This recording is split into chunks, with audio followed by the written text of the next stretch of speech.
My name is Jason, and this happened 3 years ago when I was 24. I'd been dating Jamie for about 8 months, and we decided to take our first real road trip together. We were driving from Sacramento to Denver to visit her sister, taking the scenic route through Nevada because Jamie loved photographing desert landscapes. She had this old Canon camera that belonged to her grandfather, and she'd get so excited whenever we'd pass interesting rock formations or abandoned buildings. The trip started perfectly. We left early on a Friday morning, stopped for breakfast in Reno, and spent the afternoon driving through some of the most beautiful, desolate country I'd ever seen. Jamie must have taken 100 photos of the mountains and valleys, always asking me to pull over at scenic overlooks so she could get the perfect shot. We were laughing, singing along to her terrible road trip playlist, and talking about maybe doing more trips like this. Everything felt right. Like we were finally becoming a real couple instead of just two people who happened to be dating. The problem started around 4 in the afternoon, about 30 miles east of Fallon. Our 2019 Honda Civic started making this grinding noise that got worse with every mile. At first, I thought maybe we'd picked up some debris on the undercarriage, but the sound kept getting louder and more concerning. Jamie suggested we pull over and take a look, but I wanted to make it to the next town if possible. That turned out to be a mistake because 10 minutes later, the transmission started slipping badly, and I knew we weren't going anywhere.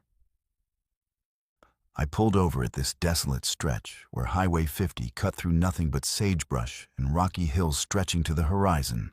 No buildings, no other cars, no cell service, just endless desert in every direction.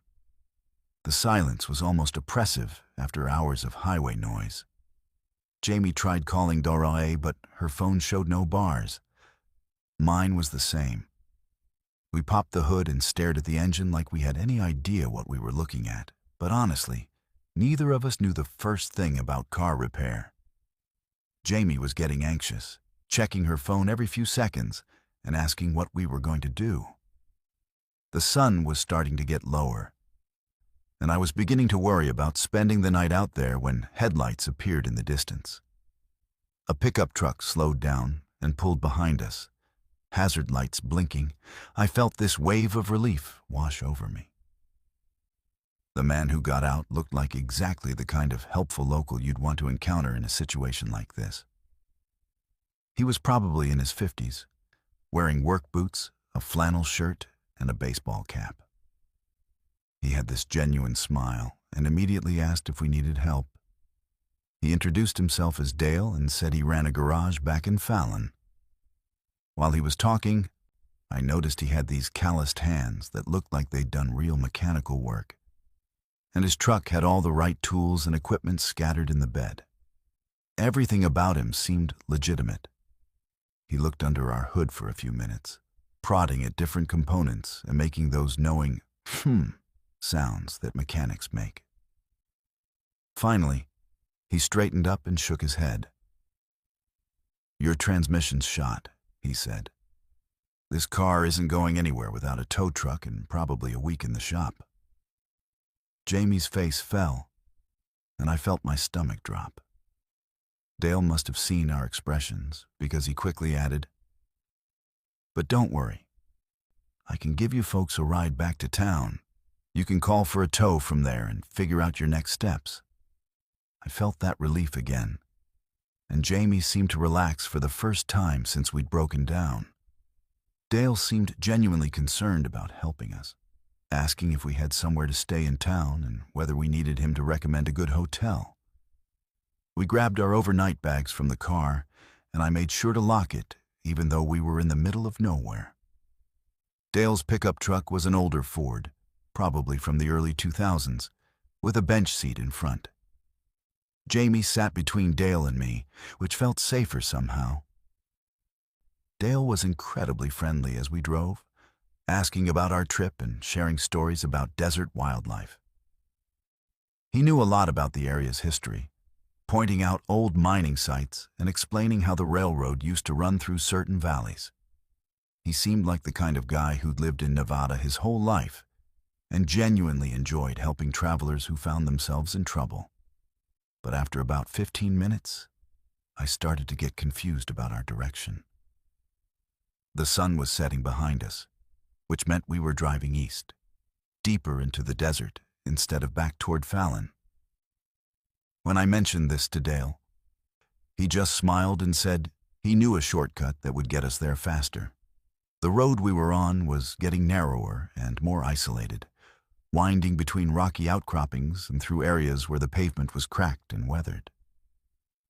Jamie must have noticed too, because she grabbed my hand and squeezed it. I could feel her trembling slightly.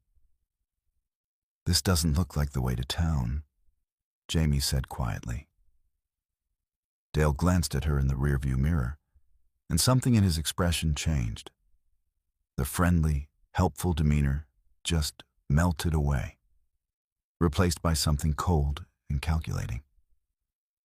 His voice dropped to this whisper as he told us to stay calm and that everything would be over soon. Those words sent ice through my veins because they sounded like something you'd say to someone you were about to hurt. Dale pulled off the main road onto this dirt track that led to what looked like an abandoned mining camp. There were a few dilapidated buildings scattered around, some rusted equipment, and piles of old lumber and debris. The place felt like it had been forgotten for decades. Dale parked near a metal shed and told us to get out slowly. That's when I heard it.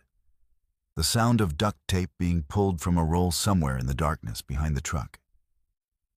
The sound was unmistakable and terrifying, like someone preparing to restrain people. Dale reached behind his seat and pulled out this duffel bag. When he unzipped it, I felt my world collapse. Inside were dozens of driver's licenses, cell phones, pieces of jewelry, wallets, and personal items that clearly belonged to different people. Some of the licenses looked new, others were faded and cracked like they'd been there for years. There was a woman's purse with the contents spilled out, a man's wedding ring, car keys from different manufacturers. Dale saw us staring and explained matter-of-factly that he'd been helping stranded travelers on Highway 50 for almost a decade, and that business was good. That's when I understood that our car breaking down wasn't some random mechanical failure. Dale had been following us, probably for miles, waiting for us to stop or for the perfect isolated location.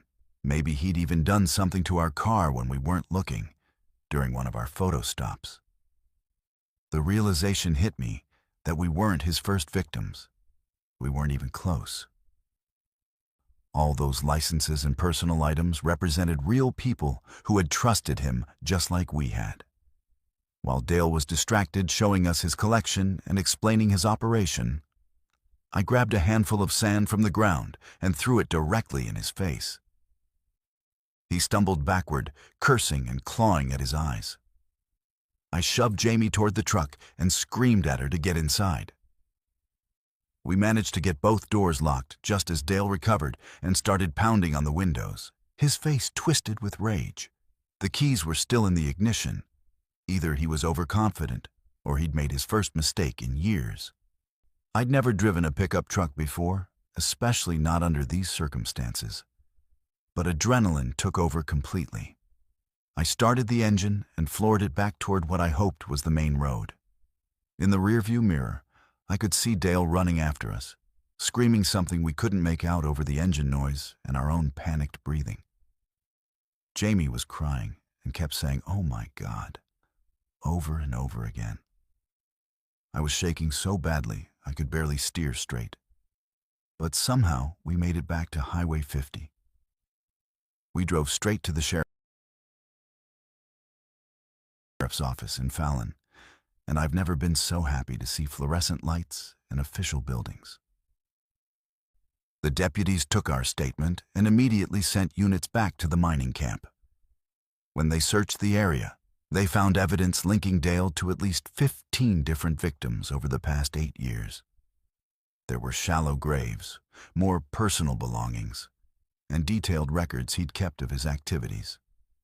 Dale was arrested 6 hours later, trying to cross into California, still covered in the sand I'd thrown at him. The prosecutor told us later that we were incredibly lucky. Most of Dale's victims had been solo travelers, people whose disappearance wouldn't be noticed for days or weeks. The fact that we were together and had fought back probably saved our lives. Jamie and I broke up about 2 months after this happened, not because of what Dale did to us, but because neither of us could stop thinking about that duffel bag and all those other people who hadn't been as fortunate as we were. Some roads in America don't follow the laws of physics. They follow something much darker and more ancient. I discovered this on a back highway in Montana, where time itself became my prison, and every mile I drove only took me further from escape. My name is Rain, and I'm a long-haul trucker who's been driving cross-country routes for 12 years. I thought I'd seen everything the American highway system could throw at me. Blizzards in Wyoming, dust storms in Arizona, fog so thick in Oregon that I couldn't see my own headlights. But nothing prepared me for what happened on Highway 2 in northern Montana 3 months ago. I still wake up in cold sweats thinking about it, and I've seriously considered finding a different line of work. I was driving a load of electronics from Seattle to Minneapolis, taking my usual northern route through Glacier National Park. It was late October, and the weather had been perfect.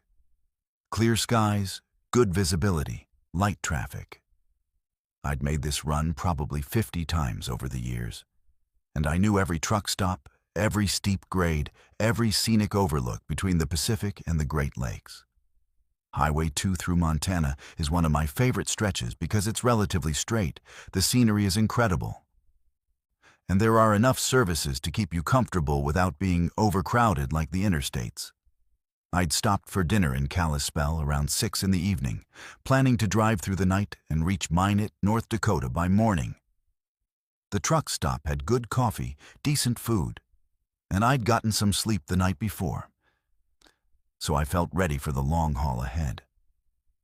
The sun was setting as I pulled back onto Highway 2, painting the mountains in these brilliant oranges and purples that made the whole landscape look like something out of a postcard. Traffic was light, just a few passenger cars and the occasional RV heading east toward the park entrances. Everything was completely normal until about an hour past Browning. I was maintaining a steady 70 miles per hour, listening to talk radio, when I noticed a gas station coming up on my right. It was one of those older independent stations with a vintage sign and 2 pumps, the kind you see in rural areas that somehow manage to stay in business despite being 50 miles from anywhere. The sign read, "Last Chance Gas," and advertised diesel fuel. I made a mental note of it because my fuel gauge was showing about 3/4 full, but it's always good to know where the next services are on these remote stretches. About 30 minutes later, I saw another gas station coming up on my right. At first, I thought it was just similar to the previous one. Rural areas sometimes have stations that look almost identical. But as I got closer, I realized it was exactly the same. Same vintage sign, same Last Chance Gas lettering, same 2 pumps in the exact same configuration. Even the small building looked identical, down to the faded paint and the position of the windows. I slowed down to get a better look, and I noticed my fuel gauge was still showing 3/4 full, which didn't make sense after driving for 30 minutes. I checked my odometer and realized something was wrong. According to my trip meter, I'd only driven about 12 miles since leaving Kalispell. But I knew I'd been driving for over an hour at highway speeds. I tried to rationalize it. Maybe I'd misread the odometer earlier, or maybe there was something wrong with my instruments. But my fuel gauge should have moved noticeably by now, and my engine hours meter should have advanced. Nothing was adding up. Another 30 minutes passed, and there it was again. The exact same gas station. Last Chance Gas with the same vintage sign. Same pumps, same building. This time I pulled over and got out to investigate. The station appeared to be abandoned, with dusty windows and no lights on inside. The fuel pumps were old mechanical models that probably hadn't worked in years. But what disturbed me most was that there were no tire marks in the dirt around the pumps, no evidence that anyone had been here recently. The place had that eerie stillness of somewhere that had been forgotten by time. I walked around the building and found a door that was slightly ajar. Inside was a small convenience store that looked like it had been abandoned in the 1980s. Shelves were still stocked with merchandise, but everything was covered in decades of dust. There were newspapers on the counter dated from 1987, and the cash register was an old mechanical model. Most unsettling was that the calendar on the wall was turned to October 1987, exactly 38 years ago to the day. I tried to take pictures with my phone, but the camera wouldn't work. The screen just showed static. Back at my truck, I noticed that my CB radio was picking up strange transmissions. Instead of the usual trucker chatter, I was hearing what sounded like radio shows from decades ago. Old music, vintage commercials, news broadcasts talking about events from the Reagan administration. I tried changing channels, but every frequency had the same type of programming. My GPS was showing my location as somewhere in the middle of nowhere, with no roads or landmarks marked. According to the satellite view, I was driving through empty wilderness. I decided to keep driving and see if I could break whatever pattern this was. But 30 minutes later, there was the gas station again. Same sign, same pumps, same building. My fuel gauge hadn't moved. My odometer showed I'd traveled exactly 12 miles from Kalispell, just like before. It was like I was trapped in some kind of temporal loop, reliving the same stretch of highway over and over again. The radio was still playing programming from 1987, and my phone had no signal at all. This continued for hours. Every 30 minutes, I'd pass the same gas station, and my instruments would reset to show the same readings. The landscape never changed. Same mountains, same trees, same road surface. I tried different approaches each time. Speeding up, slowing down, stopping at different points, even turning around and driving back toward Kalispell. But no matter what I did, I'd end up at that same gas station 30 minutes later. Around what should have been midnight, I encountered another vehicle for the first time since this started. It was an old pickup truck from the 1980s, driving in the opposite direction. I flashed my lights and tried to flag down the driver, but the truck just continued past me like I wasn't there.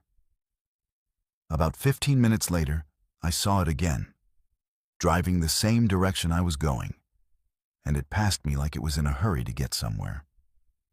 The driver looked like he was wearing clothes from decades ago, and the truck had no modern safety equipment or emissions controls. That's when I realized I wasn't just trapped in a geographical loop. I was somehow caught in a temporal distortion that was cycling through the same time period over and over again. The gas station, the radio broadcasts, the other vehicles, even the quality of light all corresponded to 1987. Somehow, this stretch of Highway 2 was replaying the same October night from 38 years ago, and I'd gotten caught in it. I tried everything I could think of to break free. I drove off the road into the wilderness, but my truck would just stop running after a few hundred yards, and when I restarted it, I'd be back on the highway approaching the gas station. I tried destroying property at the station, breaking windows and overturning equipment, but everything would be back to normal on the next loop. I even tried staying at the station and not driving at all, but after exactly 30 minutes, I'd find myself back in my truck approaching the same location again. The worst part was the growing realization that I might not be the first person this had happened to. During one loop, I found initials carved into a wooden post behind the gas station. Dozens of them, with dates going back decades. Some were from the 1990s, others from the 2000s, and a few looked recent. There were messages too. Help me. Can't get out. Time is broken here. I added my own initials and the date, though I wasn't sure what good it would do. On what must have been my 20th or 30th loop, I noticed something different. The fuel gauge in my truck was showing empty instead of 3/4 full. I'd been so focused on the odometer and the time that I hadn't been paying attention to how much fuel I was actually consuming. If the gauge was accurate, I was almost out of diesel, which would leave me stranded at the gas station permanently. That thought terrified me more than anything else that had happened. Desperate, I tried something I hadn't considered before. Instead of driving through the loop, I parked my truck at the gas station and started walking east along the highway on foot. It was completely dark except for my flashlight, and the silence was oppressive. After about a mile, I found something that changed everything. A small historical marker that I'd never noticed while driving. It commemorated a tragic accident that had occurred on this exact stretch of road on October 15th, 1987, when a family of 4 had died in a collision during a sudden snowstorm. The marker explained that the accident had happened at exactly 11:30 p.m., which was the same time my loops had been resetting. According to the inscription, the family's car had skidded off the road and crashed into a tree during a freak weather event that had caught everyone by surprise. Emergency responders hadn't found them until the next morning. Reading this, I understood that I was somehow trapped in the final 30 minutes of these people's lives, experiencing their last journey over and over again. I don't know if it was reading about the accident or understanding the significance of what had happened, but something changed. When I walked back to my truck and started driving again, the landscape began to shift. The mountains looked different. The road's surface changed. My instrument started working normally. After about 10 minutes, I passed a different gas station, a modern one with LED lighting and contemporary signage. My phone suddenly had signal again, and my GPS showed I was exactly where I should be on Highway 2, about 40 miles east of where I'd been trapped. I drove straight through to mine it without stopping, and when I checked my logbook, I discovered I'd lost almost 6 hours. According to my records and my delivery schedule, it was now early morning, but I had no memory of those missing hours beyond the repeating loops. I reported the incident to my dispatcher, but I couldn't explain what had happened in any way that made sense. Officially, I logged it as a navigation error and equipment malfunction. I've driven that same route twice since then, always during daylight hours, and I've never seen the Last Chance gas station again.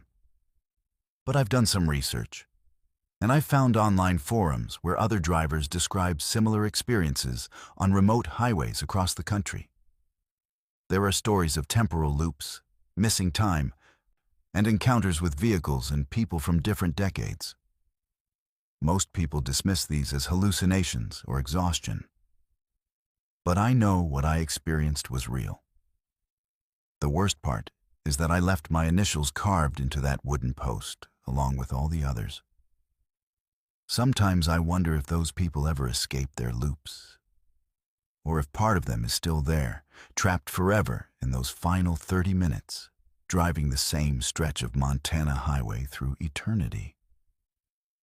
And sometimes, late at night when I'm driving through remote areas, I worry that I might find myself back there again, watching my fuel gauge drop toward empty with nowhere to go but around and around until time itself forgets I ever existed.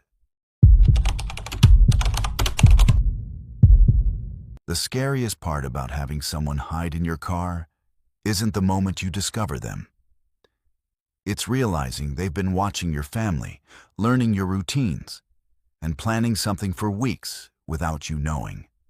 I found this out during what was supposed to be a perfect family vacation, when we discovered that our SUV had been carrying an extra passenger for over 300 miles across Texas. My name is Trevor, and this happened 2 summers ago when I was taking my family on a cross-country road trip from Houston to the Grand Canyon. It was going to be our big summer adventure. Me, my wife Sarah, our 8-year-old son Philip, and our 10-year-old daughter Boston. We'd been planning this trip for months, mapping out all the scenic stops and tourist attractions along the way. Sarah had booked us into family-friendly hotels, and the kids were so excited they'd packed their bags a week early. I'd even taken 2 full weeks off work, which was something I rarely did, because I wanted this to be the kind of vacation our kids would remember forever. We left Houston early on a Saturday morning, driving my 2020 Chevy Tahoe that I'd just had serviced and detailed for the trip. The plan was to drive to Lubbock the first day, then continue northwest through New Mexico and Arizona over the next few days. Sarah had loaded the back cargo area with everything we could possibly need. Coolers full of snacks and drinks, games and books for the kids, camping chairs, emergency supplies, and enough luggage for all of us. The SUV was packed to capacity, but everything was organized and secure. The first few hours were perfect. The kids were entertained by their tablets and the scenery. Sarah was navigating and taking pictures, and I was enjoying the open road.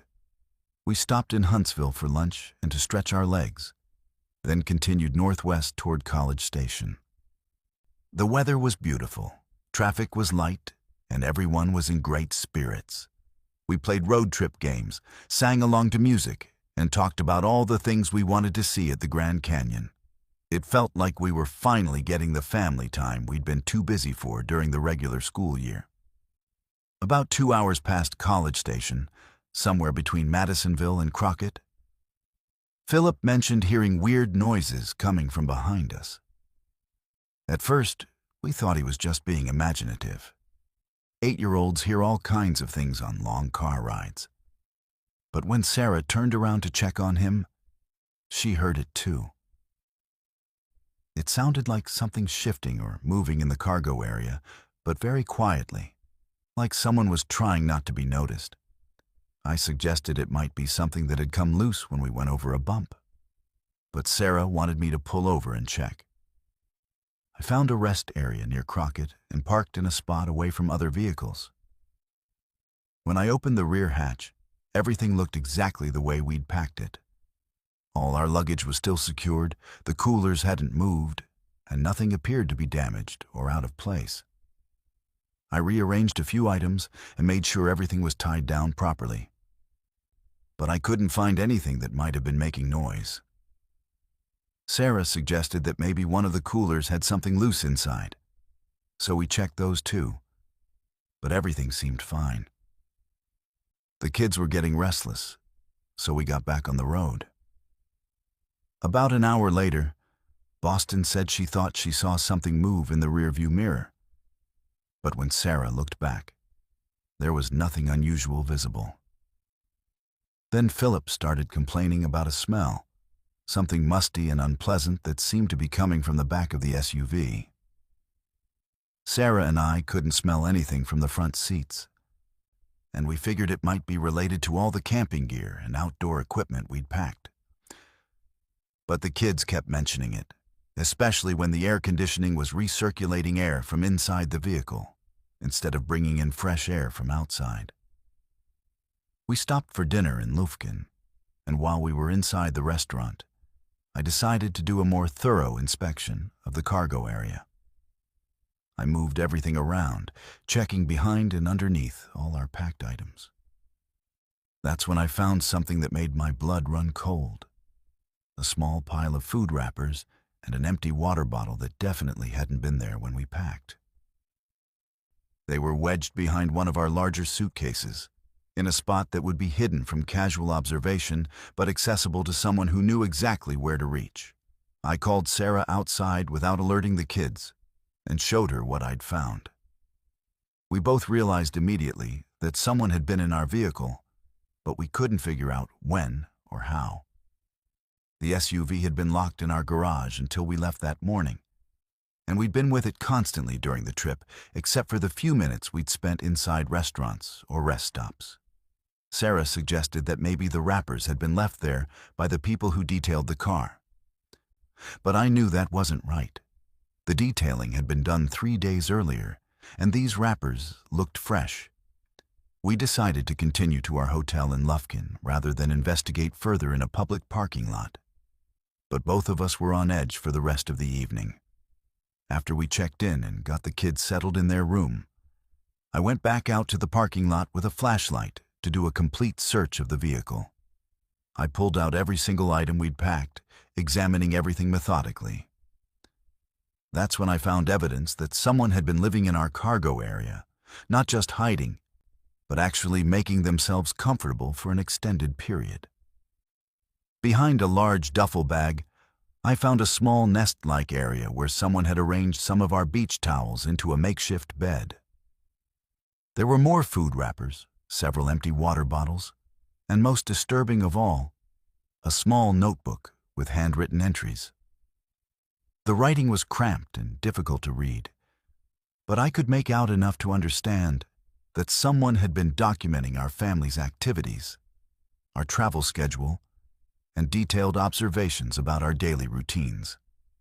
There were notes about what time we typically left the house, which routes we usually took to work and school, and even descriptions of our kids' personalities and habits. The notebook entries went back several weeks, which meant this person had been watching our family long before our vacation started. They knew our names, our address, our phone numbers, and intimate details about our lives that could only have come from extensive surveillance. There were sketches of our house, our cars, and even floor plans that showed they'd somehow been inside our home. Most terrifying was a section near the back of the notebook that outlined plans for what they intended to do with the information they'd gathered. I realized that this wasn't a random crime of opportunity. Someone had specifically targeted our family and had been planning something for weeks or possibly months. They'd somehow gained access to our vehicle, probably while it was parked in our garage, and had been using it as a base of operations while they stalked us. The fact that they'd chosen to hide in our SUV during our vacation suggested they were escalating whatever plan they had in mind. I immediately called 911 and reported what I'd found. The local police arrived within 10 minutes and took the notebook and other evidence. They also found additional items that I'd missed. A small camera that had been positioned to record the interior of our vehicle, extra clothing, and a bag containing tools that could be used to disable car doors and windows from the inside. The officer explained that this was consistent with patterns they'd seen in cases involving stalkers who escalate to kidnapping or worse. While the police were processing the evidence, they discovered something even more disturbing. The person hiding in our SUV had apparently been taking photographs of our family during the trip. Pictures of us at rest stops, in restaurants, and even sleeping in our hotel room the previous night. The camera had a telephoto lens and sophisticated equipment for surveillance, suggesting this wasn't the work of an amateur. They'd been documenting our every move while remaining completely undetected. The investigation revealed that our stalker was a man named Richard Vance, who had been arrested several times in the Houston area for similar crimes. He'd been released from prison 6 months earlier after serving time for breaking into occupied homes and collecting personal information about families. According to the detective, Vance had a pattern of selecting families with young children and following them for weeks or months while planning abductions. Our family had apparently been his target because our routine was predictable, and our house was in a neighborhood where he could observe us without attracting attention. The most chilling discovery was that Vance had been inside our garage multiple times over the past month, not just to hide in our SUV, but to study our daily patterns and install surveillance equipment. He'd placed small cameras in our vehicles and even in parts of our house, giving him access to our private conversations and activities. The police found evidence that he'd been selling this type of information to other criminals, creating detailed profiles of families that could be used for identity theft, burglary, or worse crimes. Vance was arrested at a truck stop about 50 miles from where we'd discovered him, apparently planning to find another family to target. When police searched his motel room, they found similar notebooks documenting dozens of other families across Texas and Louisiana.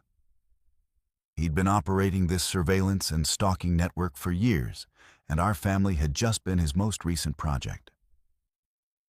The prosecutor told us that if we hadn't discovered him when we did, he likely would have attempted to abduct one of our children during the remainder of our trip. We obviously canceled the rest of our vacation and drove straight home. But the experience changed our family forever.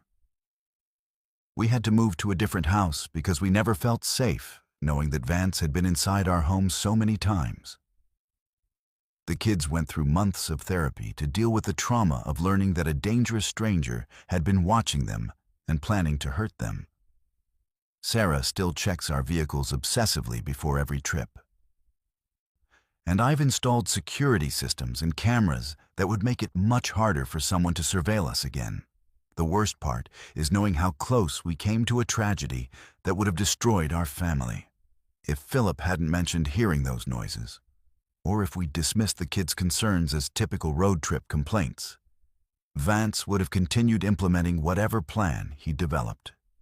The police believe he was waiting for us to reach a more remote location, possibly somewhere between Texas and Arizona, where he could act without witnesses or immediate police response.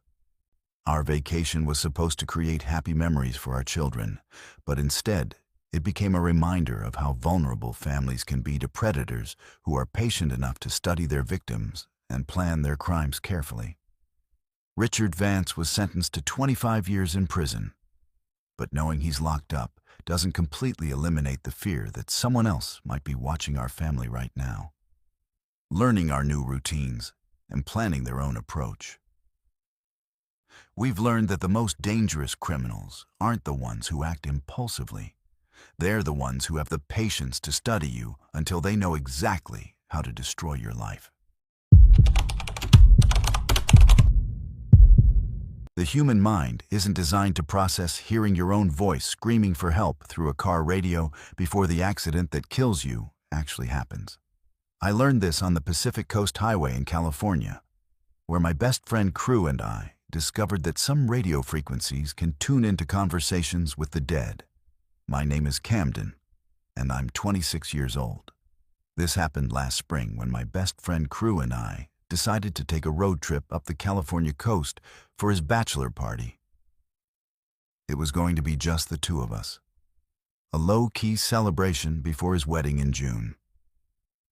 We'd been best friends since high school, and he wanted to do something meaningful instead of the typical Vegas bachelor party scene. The plan was to drive from Los Angeles to San Francisco over 4 days, staying at small coastal towns and taking our time to enjoy the scenery along Highway 1. We rented a 2022 Ford Mustang convertible because Crew had always dreamed of driving the PCH in a sports car. I thought it was a little impractical for a road trip, but it was his bachelor party, so I went along with it.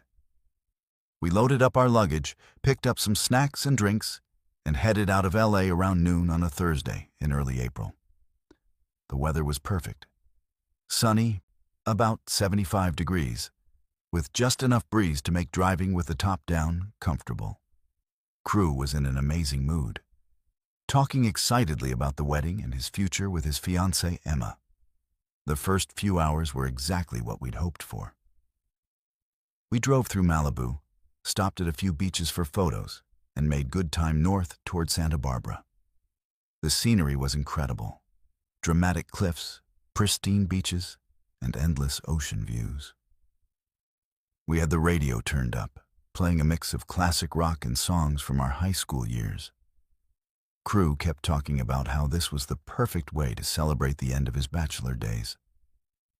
and I was happy to see him so relaxed and excited about his future. Around 5 in the afternoon, somewhere between Carpinteria and Santa Barbara, we hit an area where the highway winds through some particularly dramatic coastal terrain. The road curves back and forth between steep cliffs and the ocean, with very little shoulder and no guardrails in some sections. It's incredibly beautiful, but it demands your full attention when you're driving. Crew was behind the wheel, and he was being careful to maintain a safe speed despite the Mustang's capability to go much faster. That's when the radio started acting strange. We'd been listening to a classic rock station out of LA, but suddenly the signal became weak and staticky. Crew tried adjusting the tuning, but instead of finding a clearer station, we started picking up what sounded like emergency radio transmissions. Not the usual highway patrol or ambulance calls you sometimes hear, but civilian voices calling for help in what seemed like desperate situations. The first transmission we heard clearly was a man's voice saying, "Mayday, Mayday.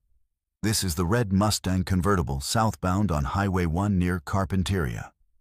We've gone off the road and we're trapped in the vehicle. 2 occupants, both conscious but injured. Please send emergency assistance immediately." Crew and I looked at each other with confusion, because the voice had described our exact vehicle and location, but we were fine and driving normally on the highway. Crew tried changing the radio station, but every frequency seemed to be picking up similar distress calls. We heard a woman calling for help after her SUV had rolled over near Pismo Beach. A family describing their minivan sliding off the road during heavy fog near Big Sur. A motorcycle rider reporting that he'd crashed near Hearst Castle and needed medical attention. All of the calls were coming through clearly, as if they were happening in real time. But we weren't seeing any accidents or emergency vehicles in the areas they described. What made it even more disturbing was that many of the distress calls included extremely specific details about locations we were approaching. Someone would describe an accident at a particular curve or near a specific landmark. And then 20 or 30 minutes later, we'd drive through that exact location. The descriptions were so accurate that we started slowing down and being extra cautious at each spot. But we never saw any evidence of accidents or emergency activity. About an hour into this strange radio phenomenon, we heard something that made both of us go completely silent. It was Crew's voice, unmistakably, calling for emergency assistance. The transmission said, "This is Highway 1 northbound near Surf Beach. Red Mustang convertible has gone over the embankment. Driver is unconscious. Passenger appears to have serious head injuries. We need paramedics and rescue equipment immediately. The car is about 50 feet down the cliff face." Crew pulled over at the next safe spot, which happened to be a scenic overlook near Surf Beach. We sat there in stunned silence, trying to process what we'd just heard. It was definitely his voice. Not similar to his voice, but exactly his voice, with his speech patterns and even his way of pronouncing certain words. But he was sitting right next to me, completely unharmed, and our car was parked safely at a scenic overlook. The whole situation felt like some kind of elaborate prank or psychological experiment. But there was no logical explanation for how someone could have replicated his voice so perfectly. We tried rationalizing it in different ways. Maybe it was some kind of radio drama or emergency training exercise.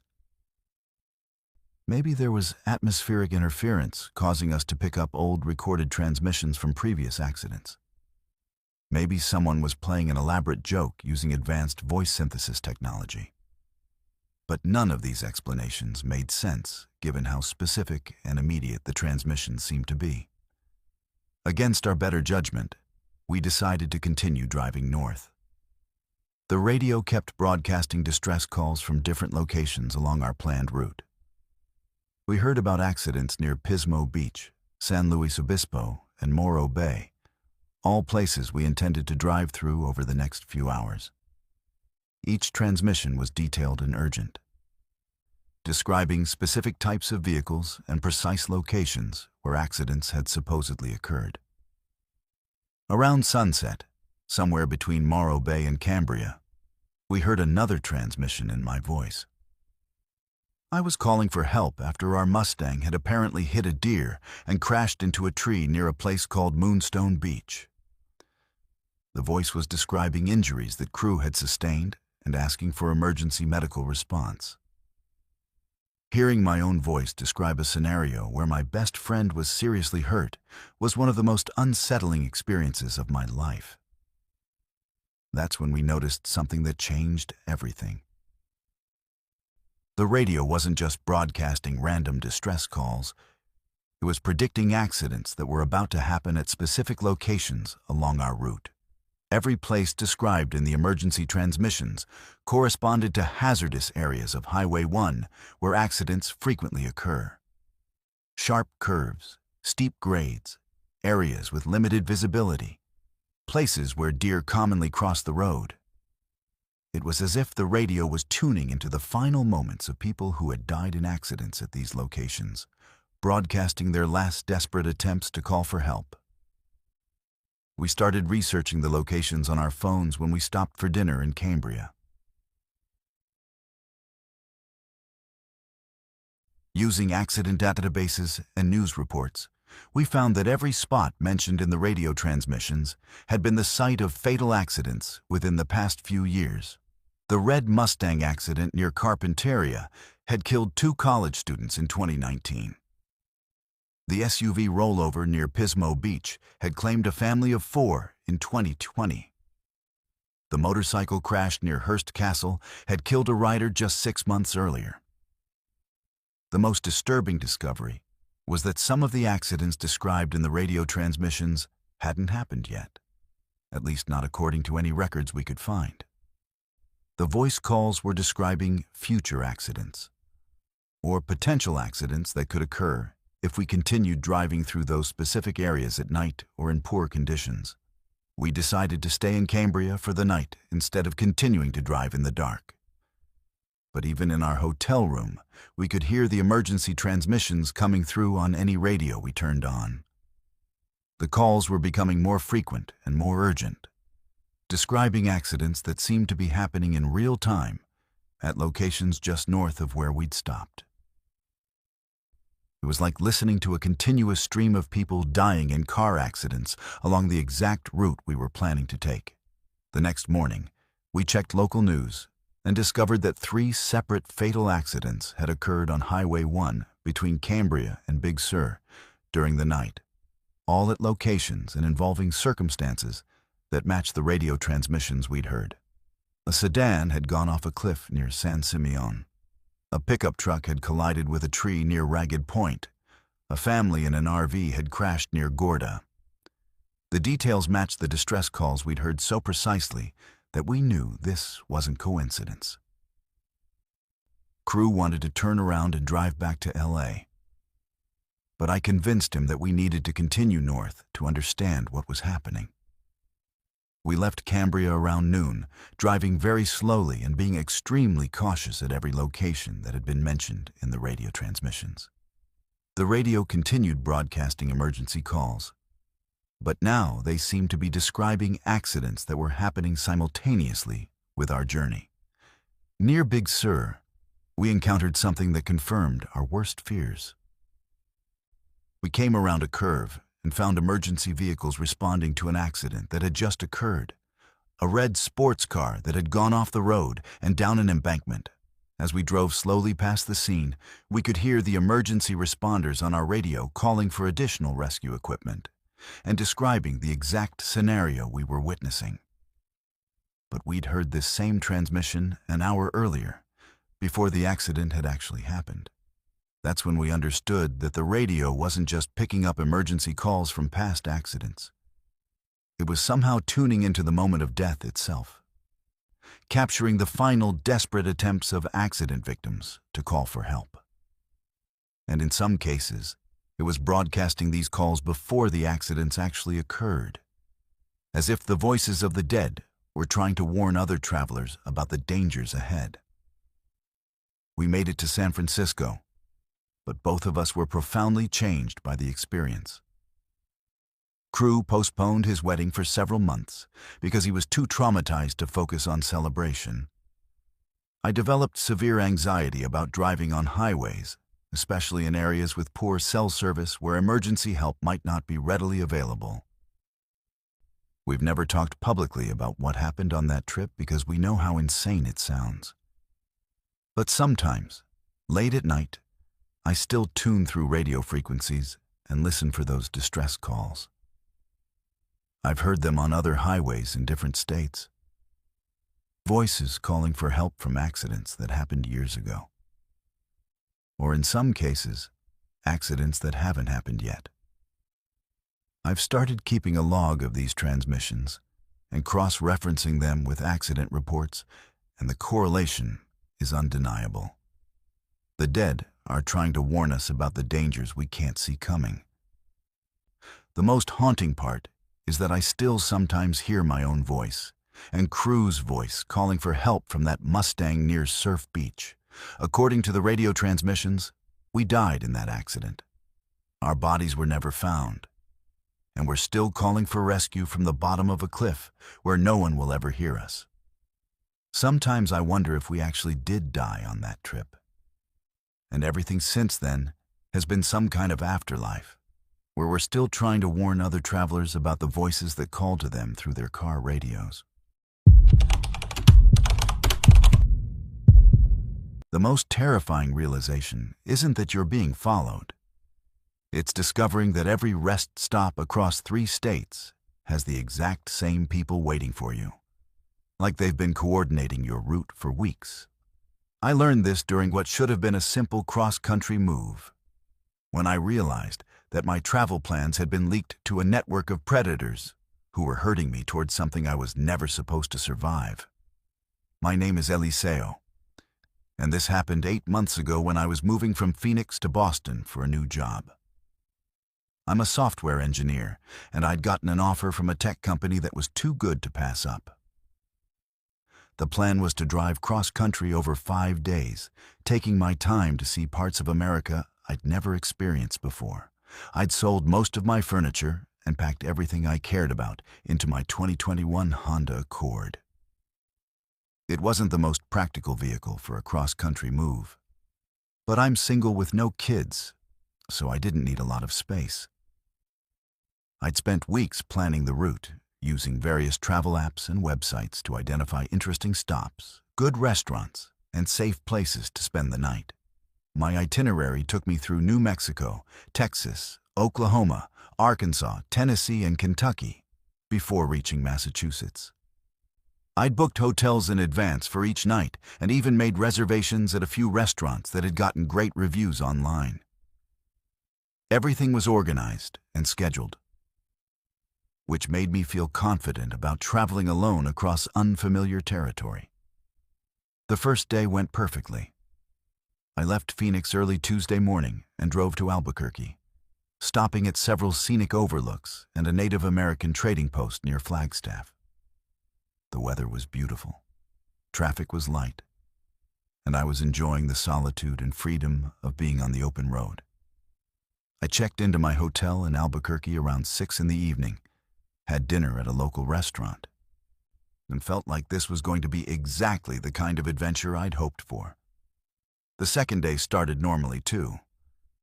I left Albuquerque around 8 in the morning, heading east toward Amarillo, Texas. I stopped for gas and coffee at a rest area near Santa Rosa, New Mexico, around 10:30. It was a typical highway rest stop. A few picnic tables, vending machines, restrooms, and a small building with tourist information. There were maybe a dozen other travelers there, mostly families and truck drivers taking breaks from the road. What I noticed, but didn't think much about at the time, was a group of 3 people who seemed to be paying attention to me. An older man in a cowboy hat, a middle-aged woman with short gray hair, and a younger guy with a baseball cap and sunglasses. They weren't obviously staring, but I caught them glancing in my direction several times while I was walking to and from my car. When I left the rest area, I saw them standing near a white pickup truck, watching me pull back onto the interstate. About 3 hours later, I stopped for lunch at a rest area near Tucumcari, New Mexico. It was a larger facility with a visitor center, gift shop, and several food vendors. I was standing in line to buy a sandwich when I noticed the same 3 people from the previous rest stop. The older man in the cowboy hat, the woman with gray hair, and the young guy with the baseball cap. They were sitting at a picnic table about 50 feet away, and when I made eye contact with the older man, he quickly looked away. This struck me as odd because Tucumcari was about 180 miles from where I'd seen them before. If they were traveling the same route I was, they would have had to drive significantly faster than the speed limit to arrive at the second rest stop before me. And if they were traveling in the opposite direction, it didn't make sense that I'd encounter them at 2 different locations along my planned route. I decided to test my suspicions by taking a different route than I'd originally planned. Instead of continuing straight east toward Amarillo, I took a detour south toward Lubbock, then east toward Oklahoma City. This added about an hour to my drive time, but it would take me through different rest stops and travel centers than my original itinerary. If these people were somehow following me, the detour would either lose them or confirm that something unusual was happening. I stopped for gas at a truck stop near Levelland, Texas, around 4 in the afternoon. While I was filling my tank, I saw a white pickup truck pull into the parking area, and sure enough, the same 3 people got out. The older man, the woman, and the young guy with a baseball cap. This time there was no question they were focused on me. The woman pointed in my direction and said something to her companions that made them all look directly at me. I finished filling my tank quickly and went inside to pay, hoping to get a better look at these people and maybe figure out what they wanted. Inside the truck stop, I pretended to browse the merchandise while keeping an eye on them. They seemed to be communicating with someone on their phones, and I could hear fragments of their conversation that included references to my car's license plate number and my approximate location.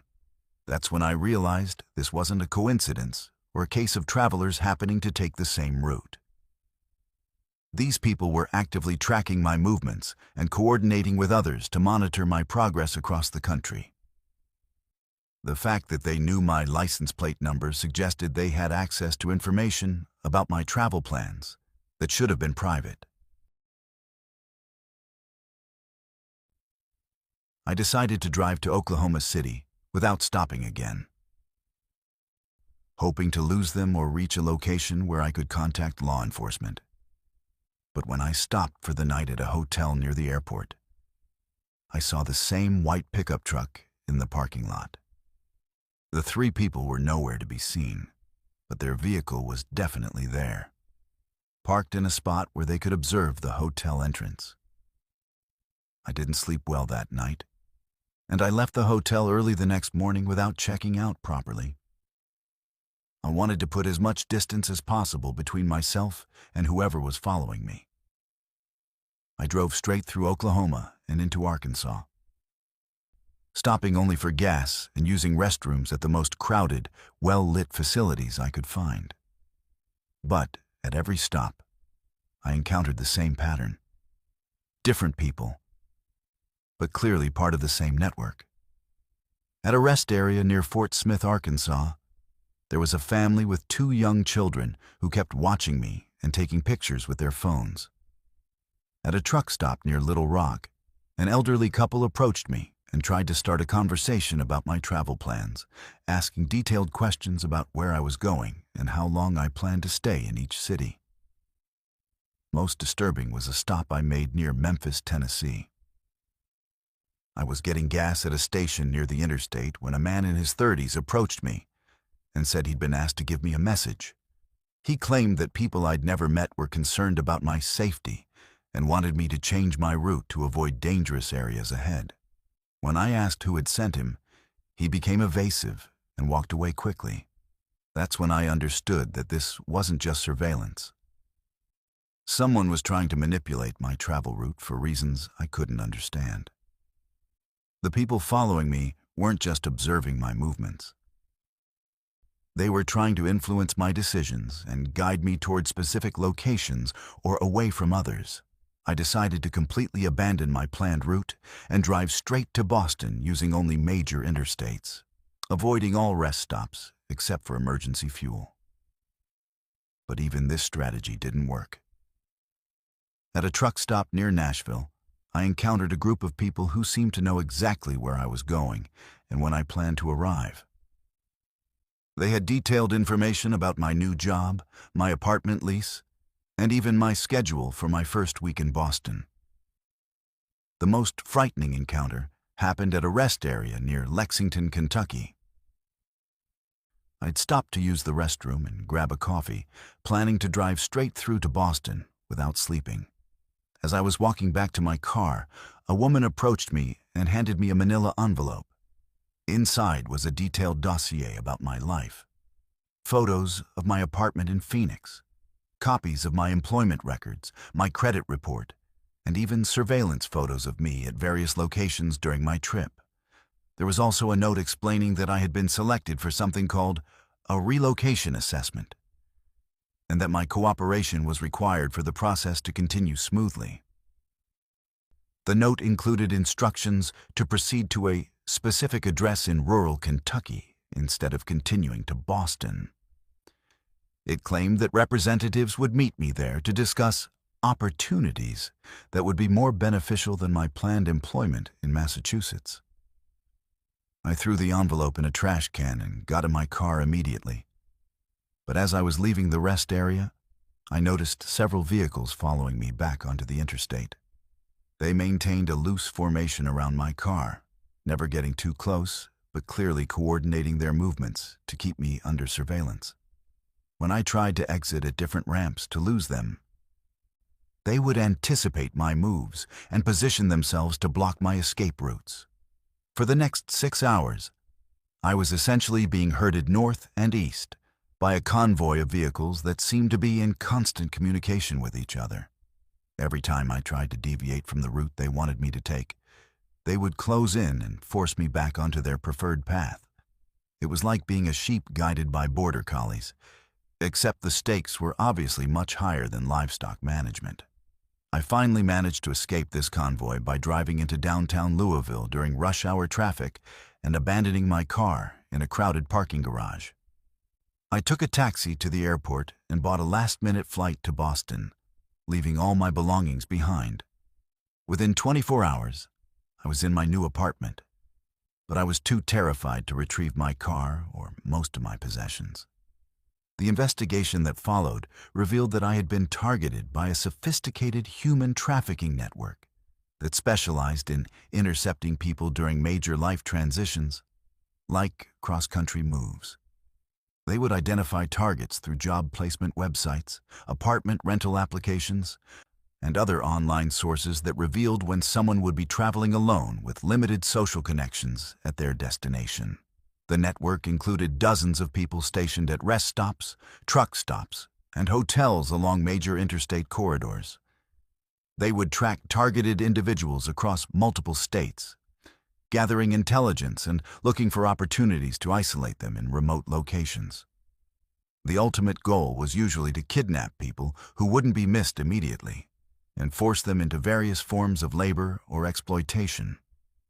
Law enforcement officials told me that my case was unusual because I had managed to recognize the pattern and escape before reaching the final phase of their operation. Most victims never realize they're being tracked until it's too late to avoid the trap. The address in Kentucky where they wanted me to go was an abandoned warehouse, where several other missing persons cases had eventually led. The people involved in tracking me were arrested over the following months, but the investigation revealed that the network was much larger than initially suspected.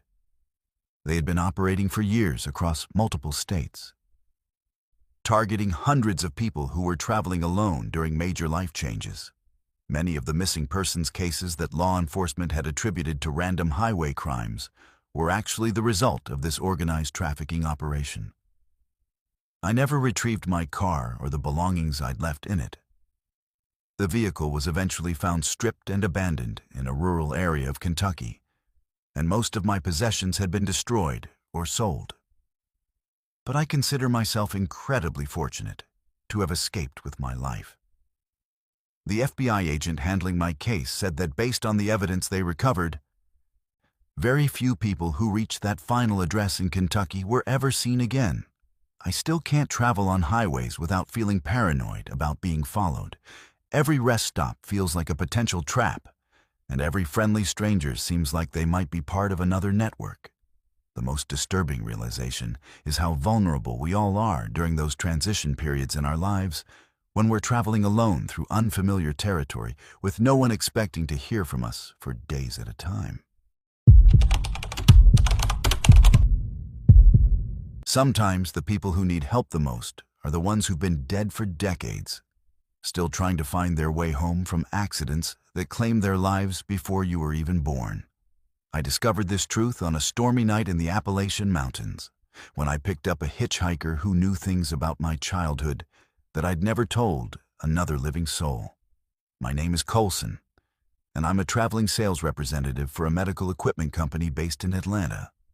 This happened last October when I was driving from a conference in Asheville, North Carolina, back to my home in Knoxville, Tennessee. I'd been making this drive for about 3 years, usually taking Interstate 40 through the mountains. But that particular night, there was a major accident that had closed the highway for several hours. The detour signs directed traffic onto Highway 25, which winds through some of the most remote and mountainous terrain in the region. I'd left Asheville around 7 in the evening, planning to be home by 10:30 at the latest. My wife Sarah was expecting me, and we had plans to take our kids hiking the next morning at Cove Lake State Park. The weather had been threatening rain all day, and by the time I got onto Highway 25, it was coming down steadily. Not heavy enough to be dangerous, but enough to make driving more challenging on the winding mountain roads. Highway 25 through that part of North Carolina and Tennessee is beautiful during the day, but at night it can be intimidating. The road curves back and forth through dense forest, with steep drop-offs on one side and rock walls on the other. There are very few lights, no cell phone service in many areas, and sometimes you can drive for 20 or 30 minutes without seeing another vehicle. It's the kind of road where a breakdown or accident could leave you stranded for hours before anyone found you. About 45 minutes into the detour, somewhere near Hot Springs, North Carolina, I came around a curve and saw someone standing on the side of the road with their thumb out. It was an older man, probably in his 60s, wearing what looked like a heavy winter coat, despite the relatively mild October weather. He was standing under a tree, trying to stay out of the rain, and he looked genuinely distressed. My first instinct was to keep driving. I don't usually pick up hitchhikers, especially at night in remote areas. But something about his situation made me feel sorry for him. I pulled over about 50 yards past where he was standing and waited for him to catch up to my car. When he got closer, I could see that he was soaked through and shivering. He looked like he'd been walking for a long time, and his clothes were old-fashioned in a way that seemed unusual. Not vintage or retro, but genuinely outdated, like they were from a different era entirely. His hair was slicked back with rain, and he had this desperate look in his eyes that made me think he was in real trouble. When I rolled down the passenger window, he immediately started thanking me profusely for stopping. His voice had a distinctive Appalachian accent, and he spoke in a formal, polite way that reminded me of my grandfather's generation. He said his name was Harold Brewster, and that his car had broken down several miles back. He needed to get to Knoxville to see his daughter, who was in the hospital after a serious accident. The way he described the situation made it clear that this was a family emergency, and I couldn't bring myself to leave him stranded on the highway. Harold got into my car gratefully, settling into the passenger seat with a sigh of relief. He was still shivering, so I turned up the heat and offered him a towel from my gym bag. While he was drying off, he started talking about his daughter and how worried he was about her condition. He described the hospital where she was being treated, the doctors who were caring for her, and the specific injuries she'd sustained in what he said was a car accident on this same highway. As we continued driving north toward Tennessee, Harold's conversation became increasingly personal. He started asking about my family, my job, and my life in Knoxville. But his questions weren't the kind of polite small talk you'd expect from a stranger. They were specific and detailed, as if he already knew the answers and was just confirming information. He asked about my wife Sarah by name, mentioned that we had 2 children, and even knew details about the house we'd bought 2 years earlier. When I asked how he could possibly know these things, Harold said he'd lived in Knoxville most of his life and knew a lot of people in the area. He claimed he'd heard about my family through mutual acquaintances, though he couldn't provide specific names when I pressed him for details. His explanations were plausible but vague, and I started feeling uncomfortable about how much personal information this stranger seemed to have about my life. About 20 minutes after picking him up, Harold started sharing memories that made no sense given our supposed first meeting. He talked about watching me play Little League baseball when I was 8 years old, describing specific games and even remembering the position I played. He mentioned a fishing trip my father had taken me on when I was 12, recalling details about the lake we'd visited and the fish we'd caught that I'd never shared with anyone outside my immediate family. Most disturbing was when Harold started talking about my grandmother, who had passed away when I was 15. He described conversations he'd supposedly had with her, recalled stories she used to tell about our family history, and even mentioned a secret hiding place in her house where she'd kept old photographs and letters. These were things that only my grandmother and I had known about, private moments and memories that I'd never discussed with anyone else. I started to panic, thinking that Harold might be some kind of stalker who had been researching my background for unknown reasons. But his knowledge went beyond what someone could learn through normal surveillance or investigation.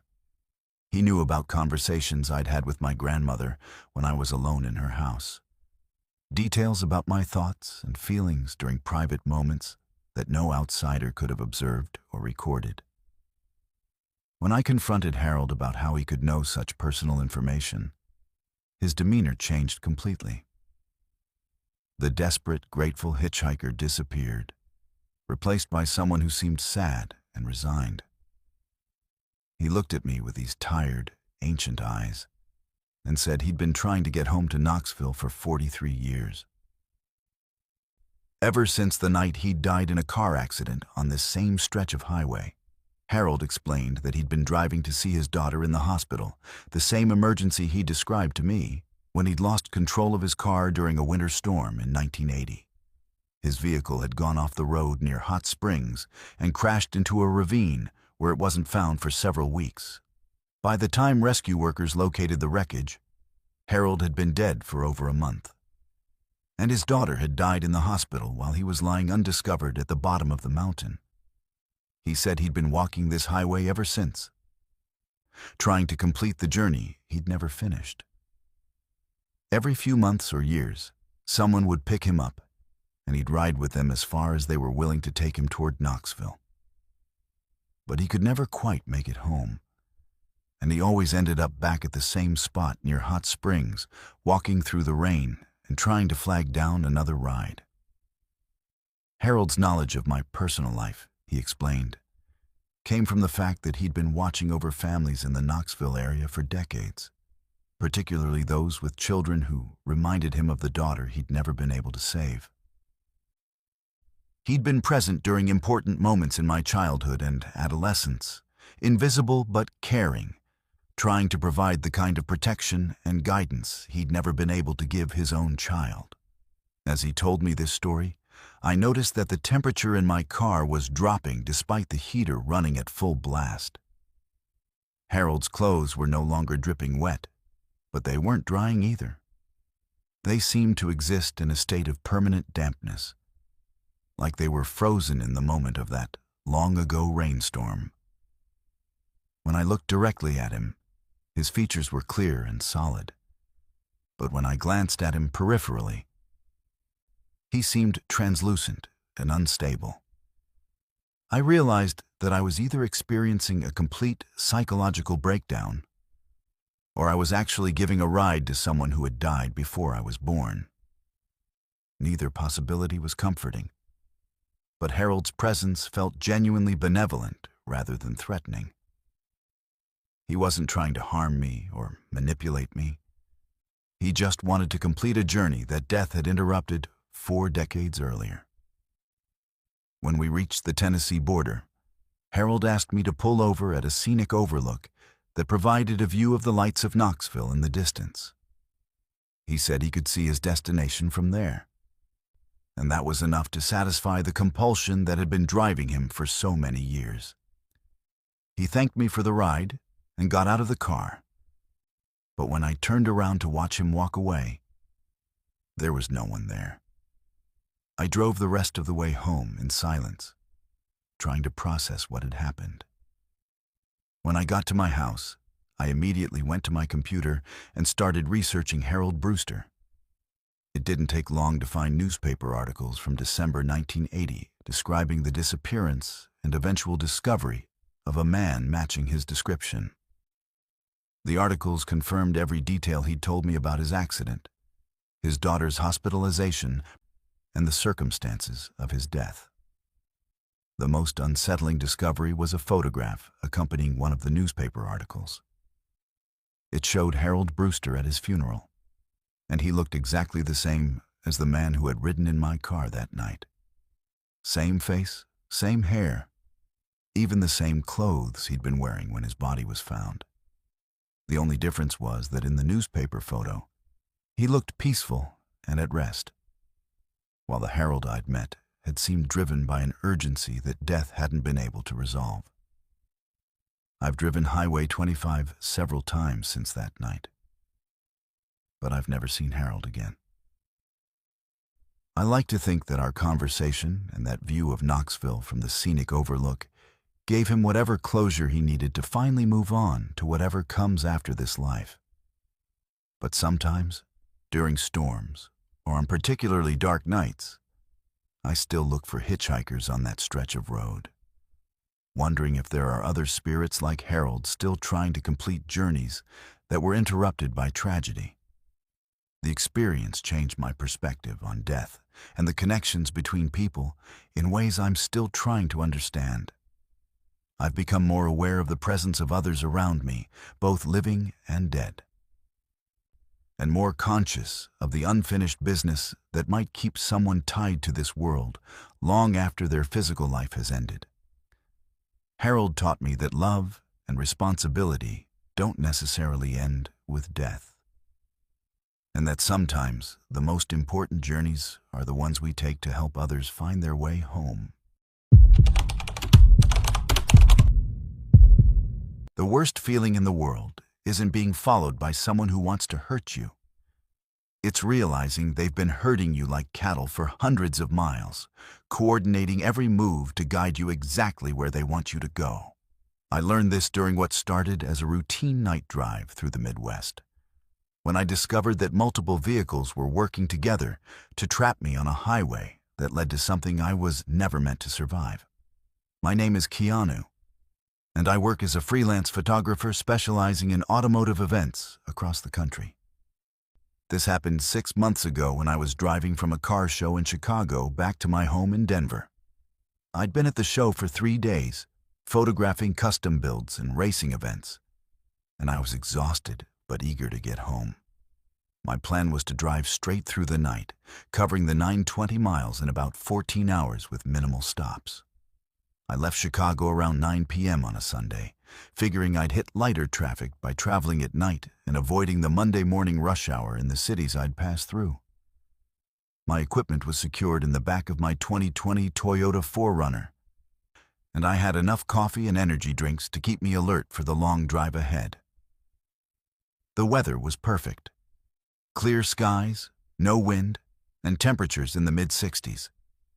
Everything seemed set up for an easy, uneventful trip home. The first few hours went exactly as planned. I made good time through Illinois and into Iowa, stopping only once for gas and a bathroom break near the Quad Cities. Traffic was light, mostly long-haul truckers and other night drivers heading west on Interstate 80. I was listening to podcasts and enjoying the solitude of night driving, feeling relaxed and confident about reaching Denver by late morning. Around midnight, somewhere between Iowa City and Des Moines, I noticed a dark SUV in my rearview mirror that seemed to be maintaining the same speed and following distance, regardless of my driving patterns. When I sped up, it sped up. When I slowed down, it slowed down. When I changed lanes, it would change lanes a few seconds later. At first, I thought it was just coincidence. Plenty of drivers on long trips use cruise control and maintain consistent speeds. But after about 45 minutes of this pattern, I decided to test whether the SUV was actually following me. I took an exit near Grinnell, Iowa, circled through a gas station parking lot, and got back on the interstate, heading in the same direction.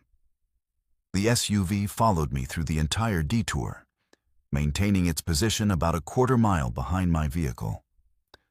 There was no legitimate reason for another driver to make the same unnecessary exit and return to the highway unless they were specifically tracking my movements. I started paying closer attention to the traffic around me and realized that the dark SUV wasn't the only vehicle exhibiting unusual behavior.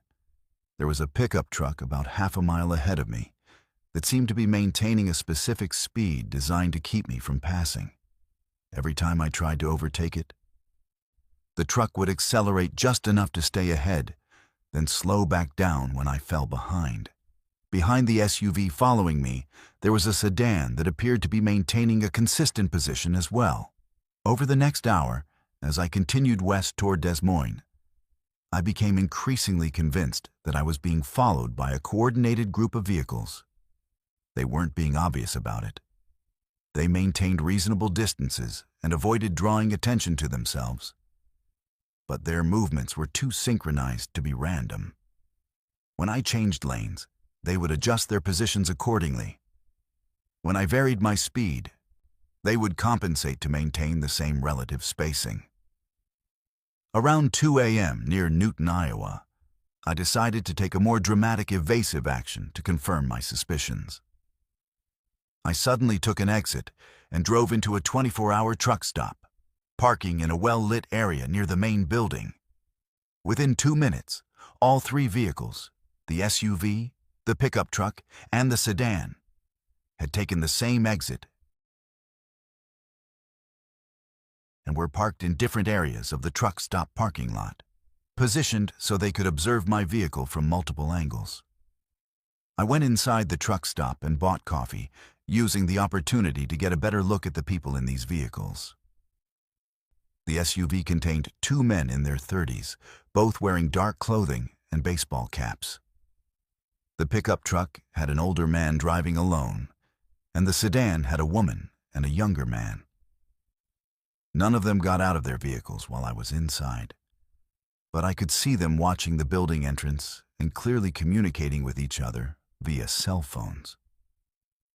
When I returned to my 4Runner and left the truck stop, all three vehicles followed me back onto Interstate 80, resuming their previous positions around me. At this point, I was certain I was being pursued by people with malicious intent, but I couldn't understand their strategy. They weren't trying to force me off the road or box me in. They seemed content to follow me and keep me moving west at a steady pace. About an hour later, near Colfax, Iowa, I noticed something that made the situation much more frightening. The pickup truck that had been ahead of me moved into the right lane and slowed down, apparently encouraging me to pass. But when I tried to take the left lane and overtake it, a semi-truck suddenly appeared and blocked my path, forcing me to stay behind the pickup. The timing was too perfect to be coincidental. The truck driver was clearly part of whatever operation was being conducted around me. Over the next several hours, as I continued across Iowa and into Nebraska, I encountered more vehicles that appeared to be part of this coordinated effort. Cars would appear from on-ramps at precisely the right moments to limit my options for changing lanes or altering my route. Trucks would position themselves to prevent me from passing or slowing down beyond certain parameters. It was like being guided through an invisible maze where my choices were being controlled by people I couldn't see. Around 5 a.m., somewhere near Grand Island, Nebraska, I realized that these vehicles weren't just following me randomly. They were herding me toward a specific destination. Every time I tried to take an exit or change my route, they would position themselves to make those options difficult or impossible. When I tried to pull over at rest areas or gas stations, they would create traffic situations that discouraged stopping. I was being guided west on Interstate 80 at a pace and along a route that someone else had predetermined. The most frightening aspect was that this operation involved far more people than I'd initially realized. As different vehicles peeled off at various exits, new ones would appear to take their places. It was like a relay race where the baton was me, being passed from one team of pursuers to the next across multiple states. The coordination required for this kind of operation suggested a large, well-funded organization with extensive resources and planning capabilities. Near North Platte, Nebraska, I tried to break free from this convoy by taking an unexpected exit and driving south on Highway 83. But within 10 minutes, I encountered a roadblock that appeared to be a routine police checkpoint. When I stopped, the officer who approached my car asked for my license and registration, then spent an unusually long time examining my documents while speaking quietly into his radio. After about 15 minutes, he returned my paperwork and told me the road ahead was closed for construction, directing me back to Interstate 80. Later investigation revealed that there was no legitimate police checkpoint at that location that night, and no construction work that would have required road closures. The entire encounter had been fabricated to prevent me from deviating from Interstate 80 and to waste time that allowed the pursuing vehicles to reposition themselves around me. When I got back on the interstate, the same pattern resumed. Vehicles ahead, behind, and alongside me, maintaining positions that limited my options and guided my movement. But now I understood that this wasn't just surveillance or harassment. These people were directing me toward a specific location for a specific purpose, and given the resources they were investing in this operation, their intentions were almost certainly lethal. Around sunrise, near Big Springs, Nebraska, close to the Colorado border, I noticed that the vehicles around me were tightening their formation. Instead of maintaining loose positions that allowed me some freedom of movement, they were boxing me in more aggressively. The pickup truck ahead reduced its following distance. The SUV behind moved closer, and cars in adjacent lanes positioned themselves to prevent lane changes. That's when I realized we were approaching whatever destination they'd been guiding me toward for the past 8 hours. The terrain in that area is relatively isolated, with long stretches between towns and limited options for getting help or witnesses. If these people intended to force me off the road or stage an accident, this would be an ideal location to do it without interference from law enforcement or bystanders. Instead of allowing them to complete whatever plan they'd developed, I made a desperate decision to create my own accident. I suddenly swerved toward the median, crossed into oncoming traffic, and drove the wrong way on the eastbound lanes for about half a mile before taking an exit that led to a small farming community. The maneuver was incredibly dangerous, but it scattered the vehicles that had been surrounding me and gave me an opportunity to escape their control. I drove to the local sheriff's office in Big Springs and reported what had happened. The deputy who took my statement was initially skeptical, but when we reviewed traffic camera footage from various locations along Interstate 80, the coordinated movement of vehicles around my 4Runner was clearly visible.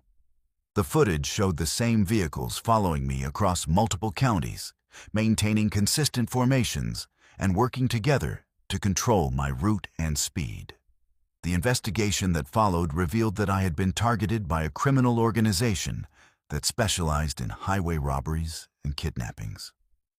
They would identify high-value targets, people traveling alone with expensive equipment or vehicles, and use coordinated pursuit tactics to guide them to remote locations where they could be robbed or worse without witnesses. My photography equipment, vehicle, and the fact that I was traveling alone had made me an attractive target for this group. Law enforcement officials explained that this type of coordinated highway crime was becoming more common, particularly in remote areas of the Midwest, where cell phone coverage was spotty and police response times were slow. The criminals would use multiple vehicles and sophisticated communication systems to track targets across several states, waiting for optimal conditions to complete their crimes. Several arrests were made in connection with my case, but many of the people involved were never identified. The organization was much larger than initially suspected, with participants spread across multiple states and sophisticated methods for recruiting drivers and coordinating operations. My escape disrupted one specific crime, but the network continued operating in other areas. I never completed that drive to Denver. After giving my statement to law enforcement, I flew home and had my 4Runner shipped by a transport company. I still do automotive photography, but I no longer drive long distances alone, especially at night through remote areas.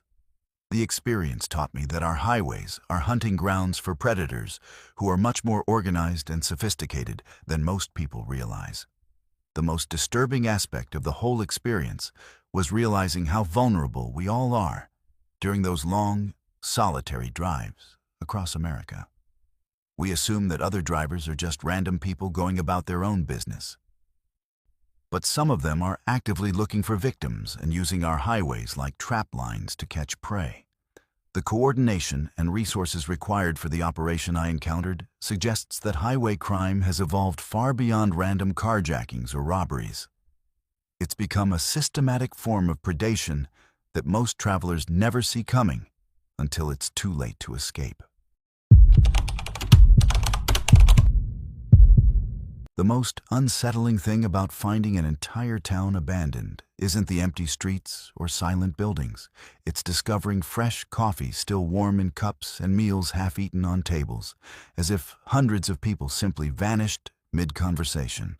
I experienced this nightmare with my family in what appeared to be a thriving Kansas farming community, where we stopped for gas and returned 20 minutes later to find ourselves the only living souls in a place that shouldn't exist. My name is Mauricio, and this happened 14 months ago when I was driving cross-country with my wife and 2 children, Salem and Dario. We were moving from Portland, Oregon to my new job in Atlanta, Georgia, taking the scenic route through the heartland so the kids could see parts of America they'd never experienced. It was supposed to be an educational family adventure, giving us quality time together while transitioning to our new life on the East Coast. We'd been driving for 3 days, taking our time and stopping at interesting historical sites and small towns along the way. The kids were actually enjoying the trip more than I'd expected. 12-year-old Salem was keeping a travel journal and taking photos of everything, while 10-year-old Dario was collecting postcards and souvenirs from each state we passed through. My wife Maria was handling the navigation and had researched family-friendly attractions and restaurants at each overnight stop. On our fourth day, we were driving east on Highway 36 through north-central Kansas, planning to reach Kansas City by evening. It was a beautiful September afternoon, with clear skies and temperatures in the mid-70s. The landscape was classic Great Plains, rolling hills covered with wheat fields and corn, small farmhouses scattered across the countryside, and those endless blue skies that make you understand why people love the Midwest. Around 3 in the afternoon, we needed to stop for gas and let the kids stretch their legs. We'd been driving for about 2 hours since our last break, and Dario was getting restless in the back seat. I saw a sign advertising services at the next exit, and when we crested a hill, we could see a small town spread out in the valley below. It looked like a typical Kansas farming community. A few dozen houses, some commercial buildings along what appeared to be a main street, and a grain elevator rising above the surrounding structures.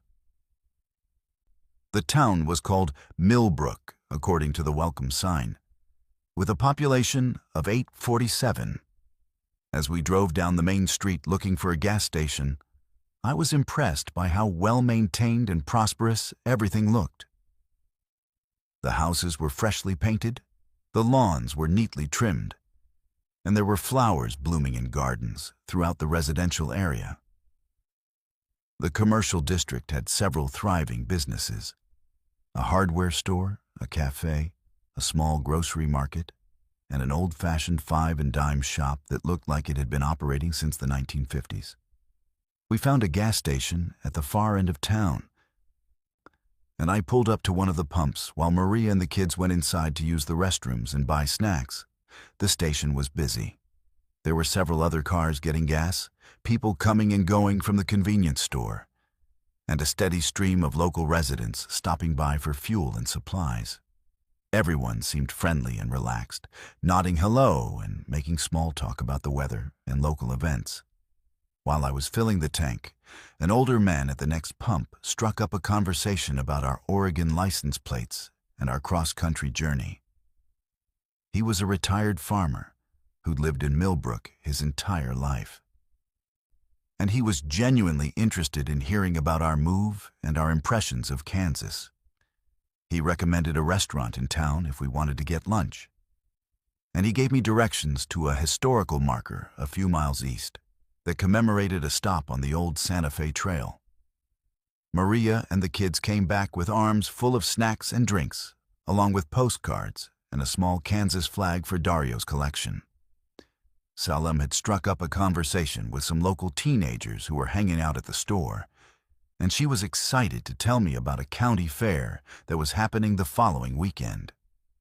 The kids were asking if we could stay in Millbrook overnight instead of continuing to Kansas City, but I explained that we had hotel reservations and needed to stick to our schedule.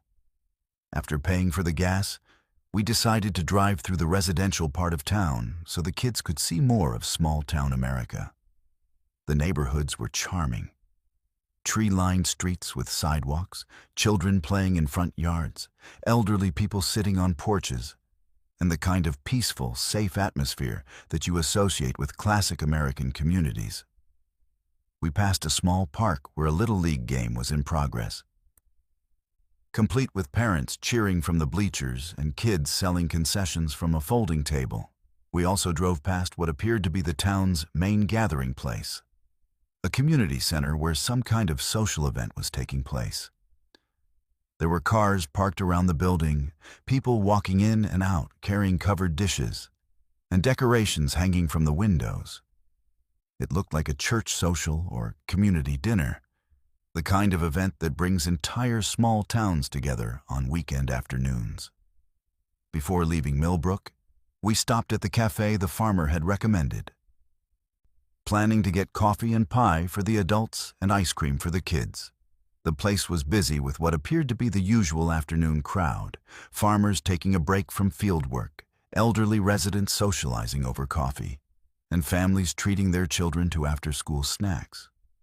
The atmosphere was warm and welcoming, and the waitress who served us was friendly and talkative, asking about our trip and recommending other attractions we might enjoy along our route.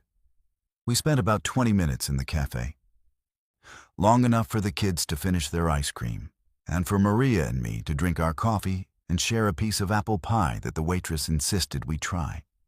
The other customers were friendly without being intrusive, and several people wished us well on our journey and said they hoped we'd have a chance to visit Kansas again in the future.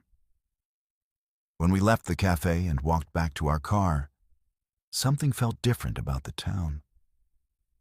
But I couldn't immediately identify what had changed. The streets looked the same, the buildings were unchanged, and our car was exactly where we'd parked it. But there was a quality to the silence that hadn't been there before. Not the peaceful quiet of a small town in the late afternoon, but an absolute absence of sound that seemed unnatural. As we drove back through the residential area toward the highway, I realized what was bothering me. There were no people visible anywhere. No children playing in the yards, no elderly residents on their porches, no teenagers hanging out on street corners. The cars were still parked in driveways and along the streets.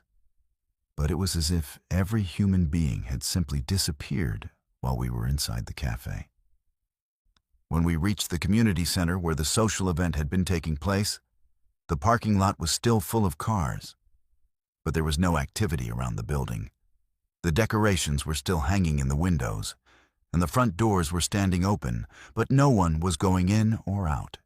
It looked like everyone had abandoned the event in the middle of whatever celebration had been taking place. The gas station where we'd stopped earlier was completely deserted. The pumps were still operational, the convenience store lights were on, and there were cars parked at the pumps, but no customers or employees were visible anywhere. It was as if everyone had simply vanished between the time we'd left to explore the town and our return 20 minutes later. Maria suggested that maybe there was some kind of emergency that had required everyone to evacuate quickly. But we weren't seeing any emergency vehicles or signs of crisis. The cars were parked normally, not abandoned hastily. The buildings showed no signs of damage or distress. Everything looked exactly the way it had when we'd first arrived, except for the complete absence of people. We decided to investigate the cafe where we'd just been served, thinking that surely the waitress and other customers would still be there. But when we looked through the windows, the restaurant was empty. Our coffee cups and pie plate were still sitting on the table where we'd left them, along with the check and the money I'd left for a tip. The other tables still had partially consumed meals and drinks, as if the customers had been interrupted mid-bite and simply walked away. Salem wanted to go inside and look around, but something about the situation felt wrong enough that I didn't want my family separated or exposed to whatever might be causing this apparent mass disappearance. We got back in our car and drove quickly through the rest of the town, looking for any signs of human activity or explanations for what we were witnessing. Every business we passed showed the same pattern. Lights on, doors open in some cases, cars parked outside, but no people anywhere. The hardware store had a customer's truck parked outside with the driver's door standing open and shopping bags sitting on the seat. But no sign of the driver. The grocery store had shopping carts abandoned in the aisles and a cash register drawer standing open as if a transaction had been interrupted. Most disturbing was the park where the Little League game had been in progress when we'd driven through earlier. The baseball equipment was still scattered on the field, the scoreboard was still displaying the inning and score, and there were drinks and snacks abandoned in the bleachers. But the players, coaches, parents, and spectators had all disappeared, leaving behind only the evidence of activities that had been interrupted without warning. We drove to the edge of town and pulled over to discuss what we should do. None of us could explain what we'd witnessed, and we were all feeling increasingly uncomfortable about the situation. Maria suggested calling 911 to report what appeared to be some kind of mass emergency. But when I tried to use my cell phone, there was no signal. Even our GPS had stopped working, showing our location as an empty area with no towns or roads marked. That's when I realized we might be dealing with something beyond a normal emergency situation. I drove back into Millbrook to the town's main intersection, where there should have been street signs identifying the roads and confirming the town's name. But the signs we'd seen earlier were no longer there. The welcome sign that had identified the town as Millbrook, with a population of 847, was also missing, replaced by a generic highway marker showing only the route number. We drove back to where the gas station had been, but now found only an empty lot with no buildings, pumps, or other infrastructure. The cafe where we'd eaten ice cream and pie was gone, replaced by an abandoned building with boarded-up windows and a for sale sign that looked like it had been there for years. The community center, the hardware store, the grocery market, all of the businesses we'd visited or observed were either missing entirely or reduced to empty, deteriorating structures. Even more disturbing, when I checked my wallet, I found that the money I'd spent on gas, snacks, and food was back in my possession. The receipts I'd been given were no longer in my pockets, and the postcards and souvenirs the kids had purchased were missing from our car. It was as if our entire interaction with Millbrook and its residents had been erased, leaving no evidence that the town or its people had ever existed. We drove out of the area as quickly as possible and didn't stop until we reached a large truck stop about 50 miles down the highway. When I asked the attendant about Millbrook, he looked at me with confusion and said there was no town by that name anywhere in the area. According to him, the region where we'd stopped was sparsely populated farmland, with no significant communities for miles in any direction. Later research confirmed that there was no record of a town called Millbrook in that part of Kansas, no businesses at the location where we'd stopped, and no historical evidence that such a community had ever existed. The land was privately owned agricultural property that had been in the same family for over a century. And the owners confirmed that no commercial development had ever been permitted on their property. We never found a rational explanation for what we experienced that day. The town, its residents, and our interactions with them seemed completely real while they were happening, but left no trace of their existence once we departed. Salem's photos from that day show only empty fields and abandoned buildings, with no evidence of the thriving community we'd visited. Dario's postcard and flag are missing, and even Maria's carefully maintained travel journal contains no entries for our stop in Millbrook. The experience changed our family's perspective on reality and the nature of the places we encountered during our travels. We completed our move to Atlanta, but we've never taken another extended road trip together. The possibility that we might encounter another Millbrook, another place that exists temporarily and then vanishes without explanation, is too disturbing to risk with my children. Sometimes I wonder if Millbrook still exists for other travelers, appearing to families who need to stop for gas or food, providing them with friendly service and warm hospitality before disappearing once they continue their journey.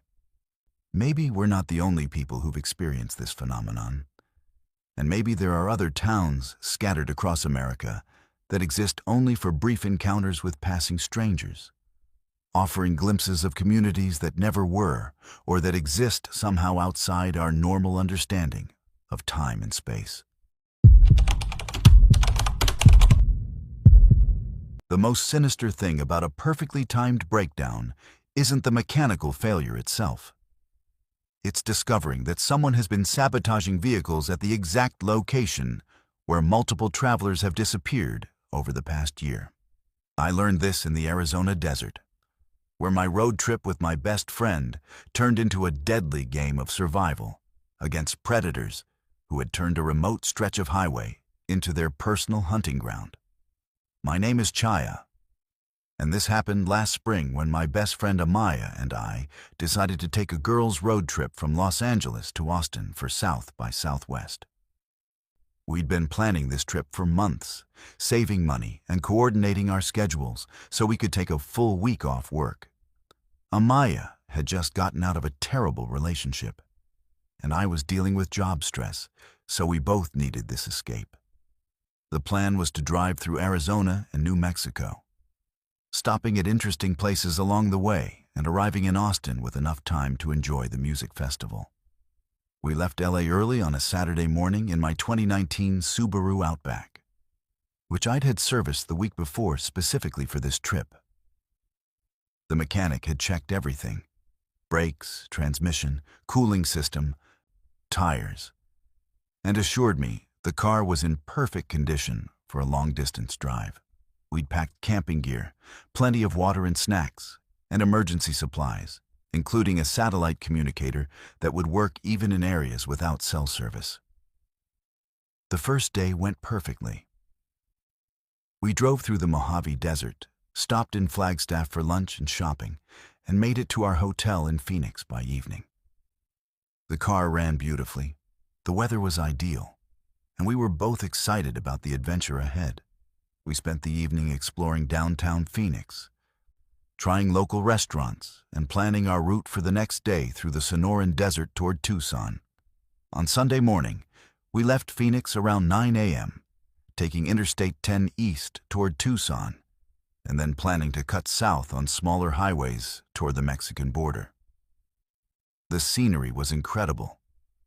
Classic desert landscape with saguaro cacti, rocky mountains, and endless blue skies. We were making good time and enjoying the conversation when, about 60 miles east of Phoenix, near a place called Dragoon, my car started making unusual noises. At first, it was just a slight knocking sound from the engine that seemed to come and go, depending on our speed. Amaya suggested we pull over and check the oil, but the sound wasn't consistent enough to seem like an immediate emergency. We were in a very remote area with no services visible in any direction, so I decided to continue toward the next town rather than stop in the middle of nowhere. But about 10 minutes later, the knocking became more pronounced and the car started losing power. The engine temperature gauge was climbing toward the red zone, and I could smell something burning. We were approaching a scenic overlook area that provided a safe place to pull off the highway, so I managed to get the car off the road before it completely died. The overlook was at the top of a small rise that provided a view of the desert stretching for miles in every direction. It was a beautiful location, but also completely isolated. We could see the highway stretching toward the horizon in both directions, but there were no other vehicles visible and no buildings or settlements anywhere in the landscape. The nearest town was at least 20 miles away, and our cell phones showed no signal. When I popped the hood, it was immediately obvious that something was seriously wrong. There was steam rising from the engine, and I could see that several hoses had burst, spraying coolant everywhere. What was strange was that the damage looked fresh and extensive, like multiple components had failed simultaneously. For a car that had just been serviced and was running perfectly an hour earlier, this seemed like an impossible coincidence. Amaya tried to use our satellite communicator to call for help, but the device wasn't connecting to satellites properly. The display showed that it was searching for a signal, but it couldn't establish communication with the emergency services. This was particularly frustrating, because I'd specifically chosen this device for situations exactly like this, and the salesman had assured me it would work anywhere in North America. While we were trying to figure out our communication options, we heard an engine approaching from the west. A pickup truck appeared over the hill and slowed down when the driver saw our disabled car. Two men got out. Both appeared to be in their 40s, wearing work clothes and baseball caps. They seemed genuinely concerned about our situation and immediately offered to help. The driver introduced himself as Rick and said he and his friend Dave lived in the area and were familiar with car troubles on this stretch of highway. Rick looked under our hood and quickly diagnosed the problem as multiple coolant system failures that would require professional repair. He said the nearest town with a mechanic was about 30 miles away. But he could give us a ride there while Dave stayed with our car to make sure it wasn't vandalized or stripped for parts. Something about this arrangement made me uncomfortable, but we seemed to have limited options. We were stranded in an extremely remote location with no working communication devices and a car that was obviously not going anywhere without major repairs. The men seemed helpful and knowledgeable about local conditions, and their offer to split up so one could stay with our car suggested they weren't planning anything malicious. But as Rick was describing the route to town and the services available there, I noticed something that made my blood run cold. Behind our car, partially hidden by a large rock formation, I could see what appeared to be another disabled vehicle. It was a sedan that looked like it had been there for a while, with dust accumulated on the surfaces and one of the doors standing slightly open.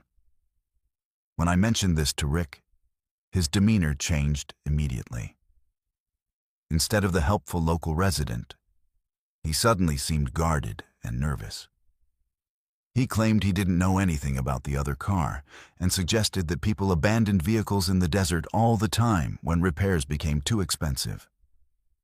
But his explanation was unconvincing, and I could see Dave moving around behind our car in a way that seemed more like he was positioning himself than examining the vehicle.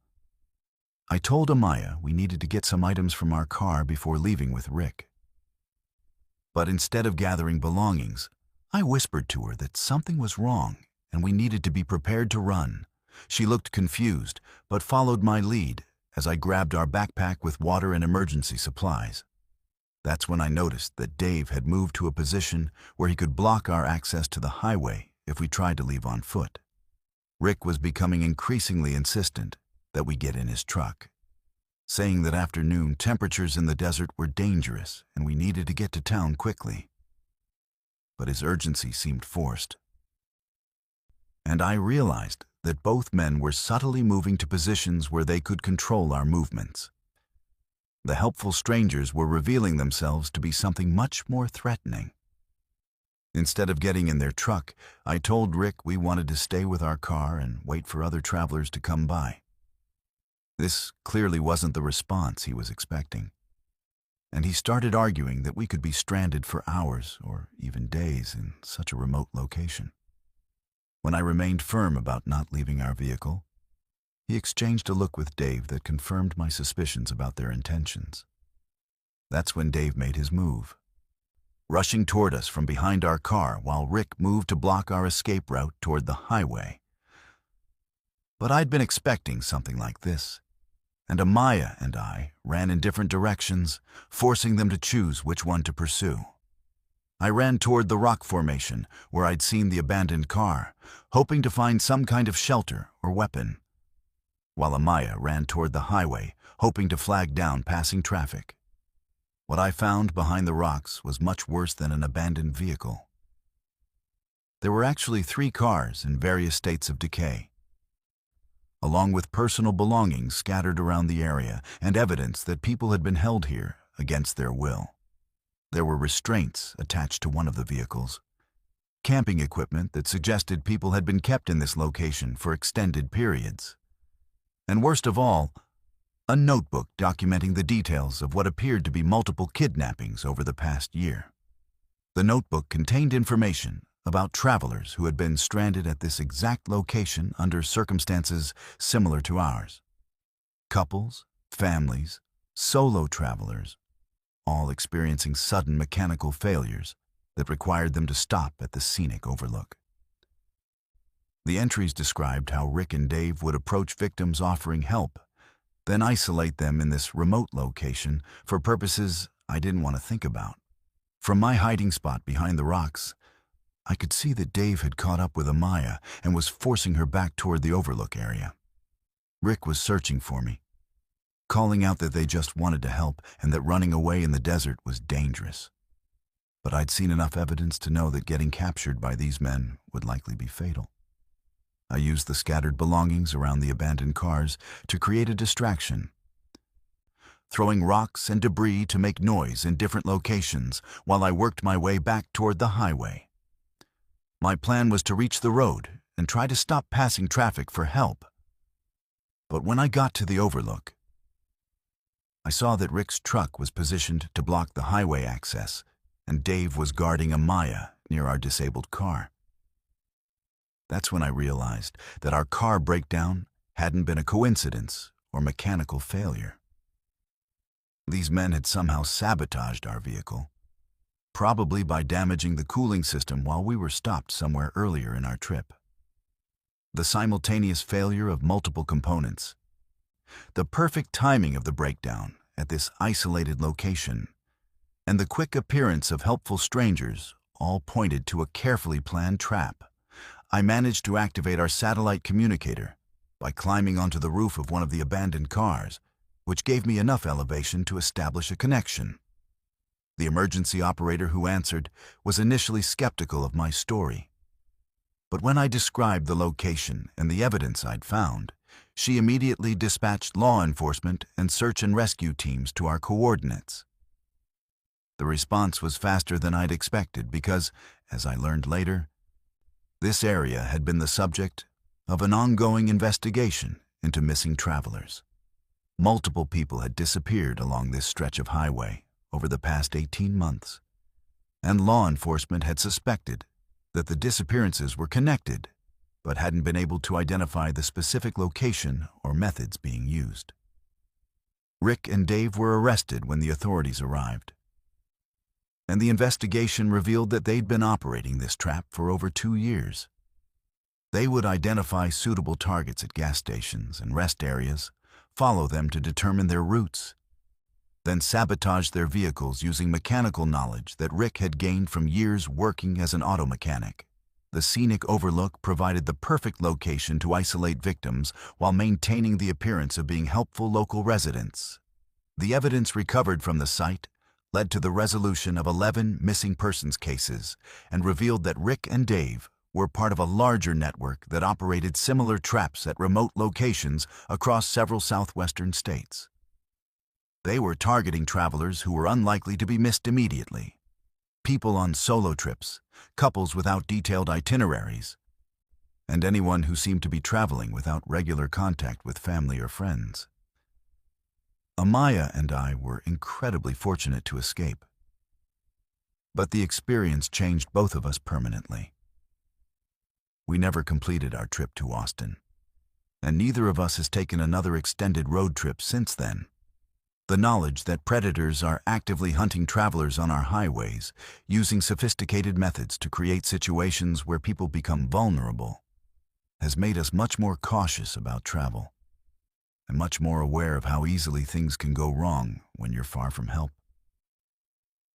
The most disturbing aspect of the whole experience was realizing how perfectly the trap had been designed. The mechanical sabotage, the isolated location, the helpful strangers, even the failure of our communication devices. Everything had been calculated to create a situation where victims would have no choice but to trust people who intended to harm them. If I hadn't noticed that abandoned car and recognized the signs of danger, Amaya and I would have become 2 more entries in Rick's notebook, and our families would never have known what happened to us on that remote stretch of Arizona highway. The most terrifying moment isn't when your GPS stops working. It's when it starts giving you directions in a voice you've never heard before, speaking your name and guiding you toward places you never programmed it to find. I discovered this on the remote highways of Oregon, where my navigation system became possessed by someone who knew exactly where I was going and exactly what was waiting for me there. My name is Layla, and I work as a pharmaceutical sales representative covering the Pacific Northwest.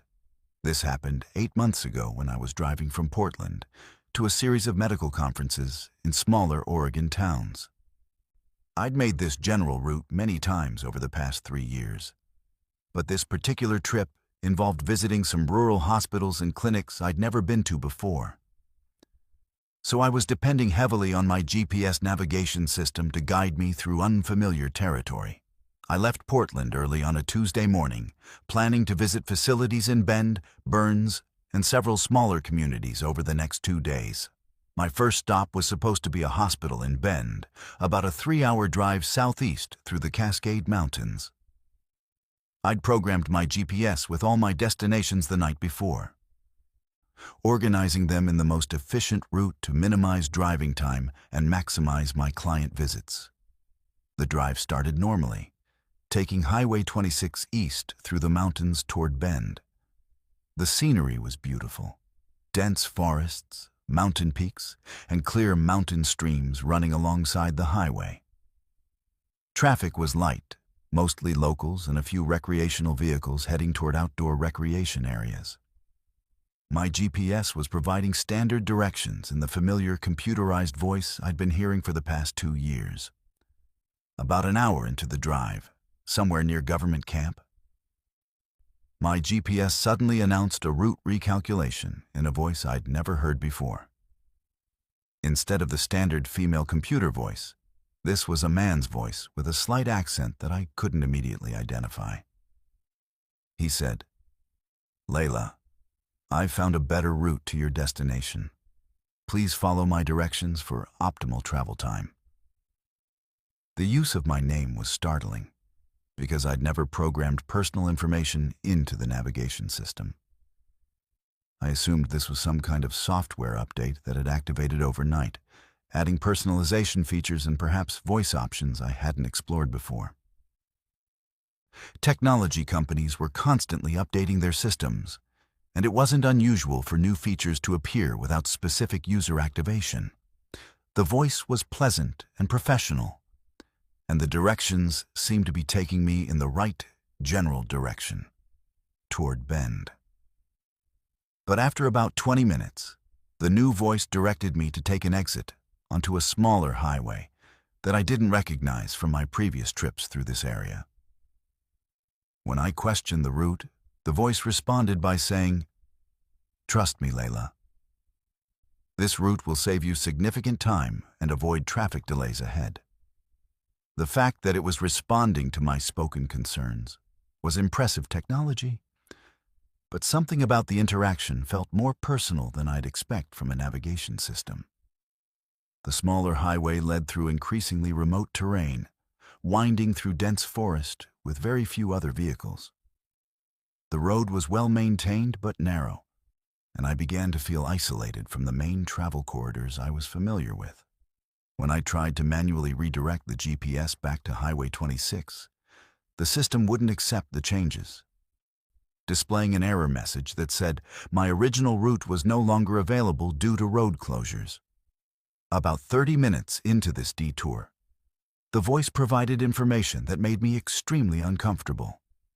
It said, "Layla, I know you're concerned about this route, but I also know you have meetings scheduled with Dr. Martinez at 2 p.m. and Dr. Thompson at 4 p.m. This route will ensure you arrive on time for both appointments."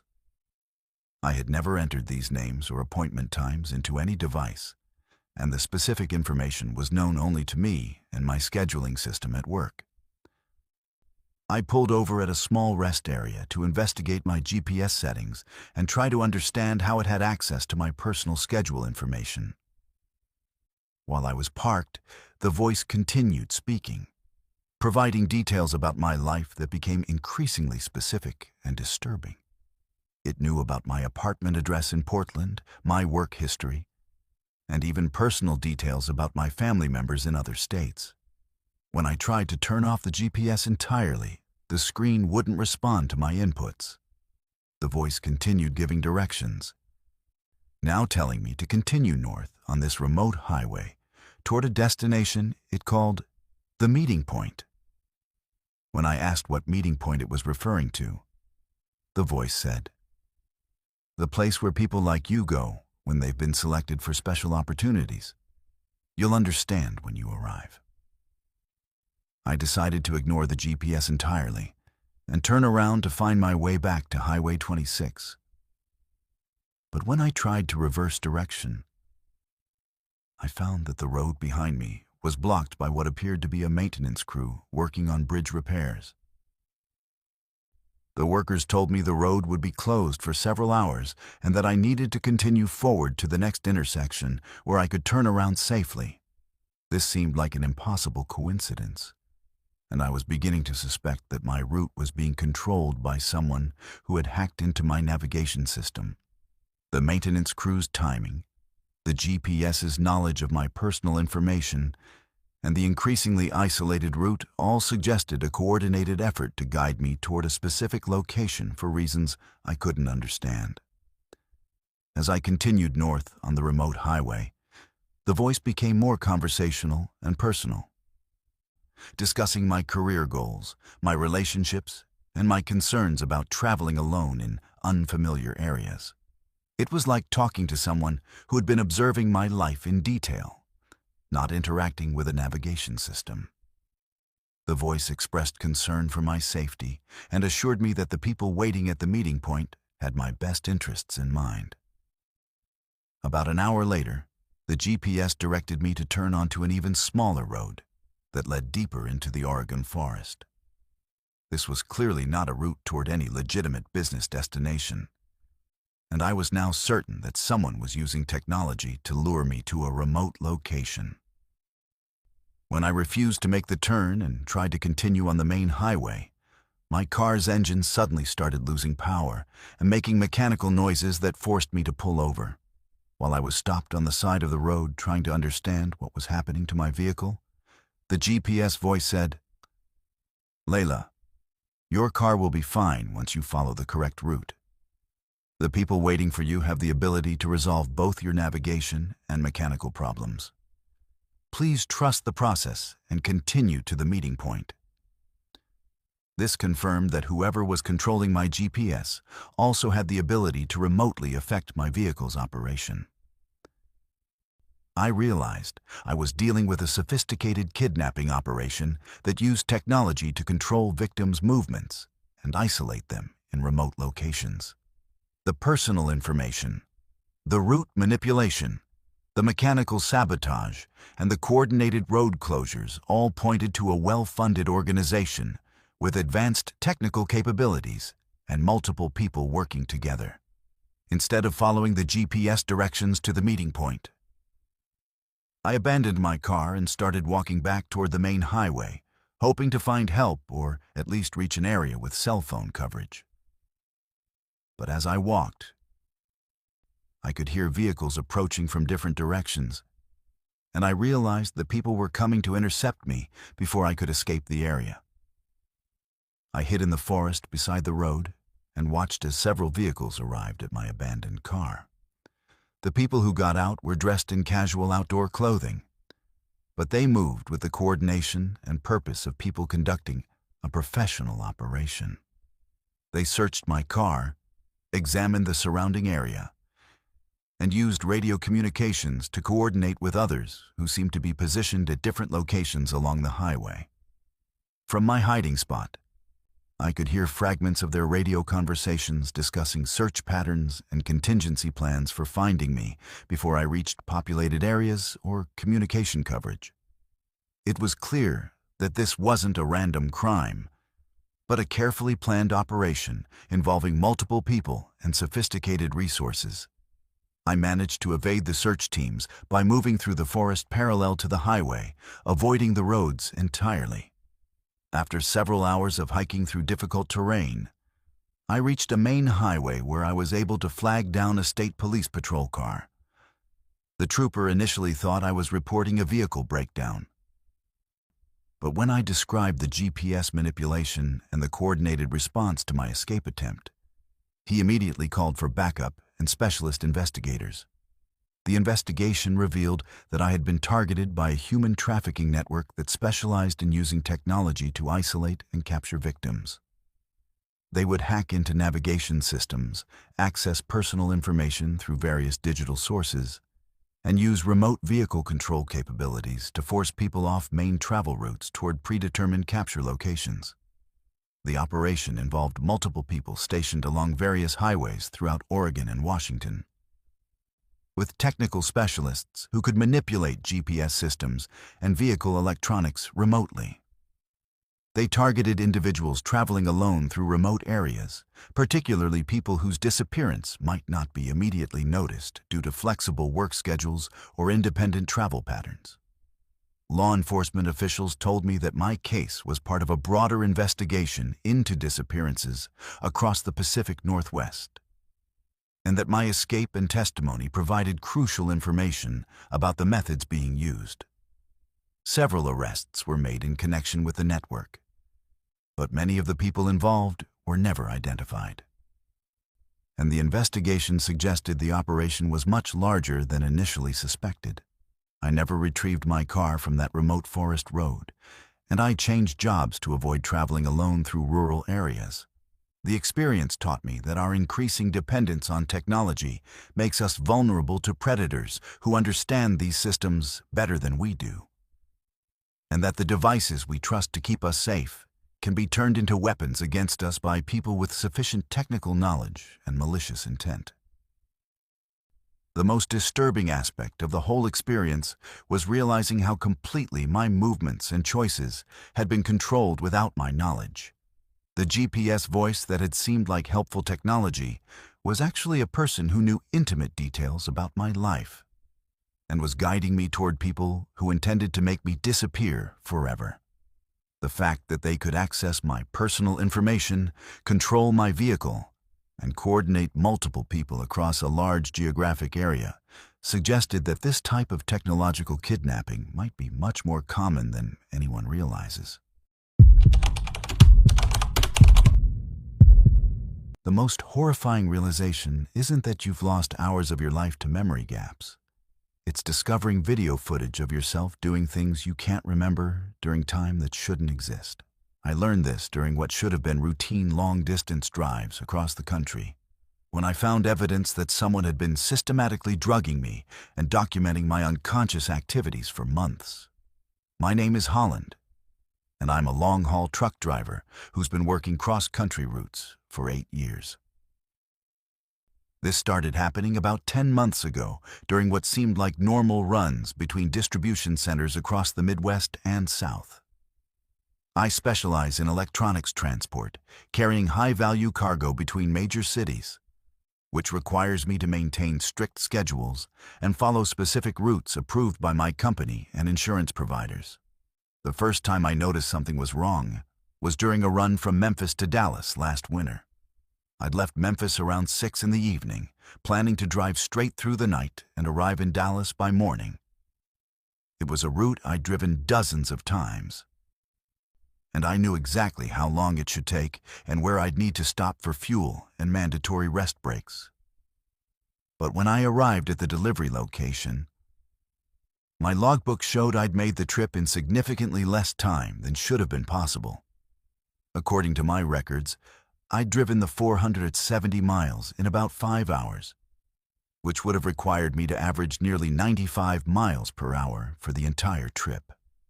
This was impossible given speed limits, traffic conditions, and the mandatory rest stops required by federal trucking regulations. But my delivery was on time, my cargo was secure, and I felt reasonably alert despite having no memory of most of the drive. I assumed I'd made an error in my logbook or had somehow lost track of time during the night drive. Long-haul trucking can be mentally exhausting, and it wasn't unusual for experienced drivers to have periods where they drove on autopilot without clear memories of specific stretches of highway. I made a note to be more careful about documenting my trips, but I didn't think the incident was particularly significant. The second occurrence was more disturbing. I was driving from Atlanta to Kansas City, another overnight run that should have taken about 10 hours, including mandatory rest stops. I remembered leaving Atlanta around 8 p.m., but my next clear memory was arriving at the delivery location in Kansas City around 5 a.m. According to my logbook and GPS records, I'd completed a 550-mile journey in less than 9 hours, which again suggested speeds that were impossible given normal driving conditions. More concerning, was that I felt unusually tired and disoriented when I arrived in Kansas City. I had a persistent headache, my mouth was dry, and I felt like I was recovering from some kind of illness. I'd experienced similar symptoms occasionally after long drives, but this was more intense than usual. I attributed it to dehydration and fatigue. But I was beginning to worry about my health and my ability to safely operate a commercial vehicle. The third incident convinced me that something was seriously wrong. I was transporting electronics from Phoenix to Denver, a route that normally takes about 12 hours, including stops. I left Phoenix in the early afternoon, planning to drive through the night and arrive in Denver the following morning. But when I reached the delivery location, I discovered I'd lost nearly 6 hours somewhere during the trip. My logbook showed that I'd stopped for fuel and a mandatory rest break at a truck stop near Flagstaff, Arizona, around 8 p.m. But my next entry wasn't until 2 a.m. at another truck stop near Albuquerque, New Mexico. I had no memory of the drive between these locations, which covered about 220 miles of highway through some of the most scenic and memorable terrain in the Southwest. It was impossible that I could have driven this route without forming any memories of the journey. When I tried to reconstruct what had happened during those missing hours, I discovered that my fuel consumption didn't match the distance I'd supposedly traveled. My truck should have used significantly more diesel fuel to cover the miles recorded in my logbook. But the tank was fuller than it should have been. It was as if someone had refueled my vehicle during the period I couldn't remember. But I had no receipt or record of making any fuel purchases.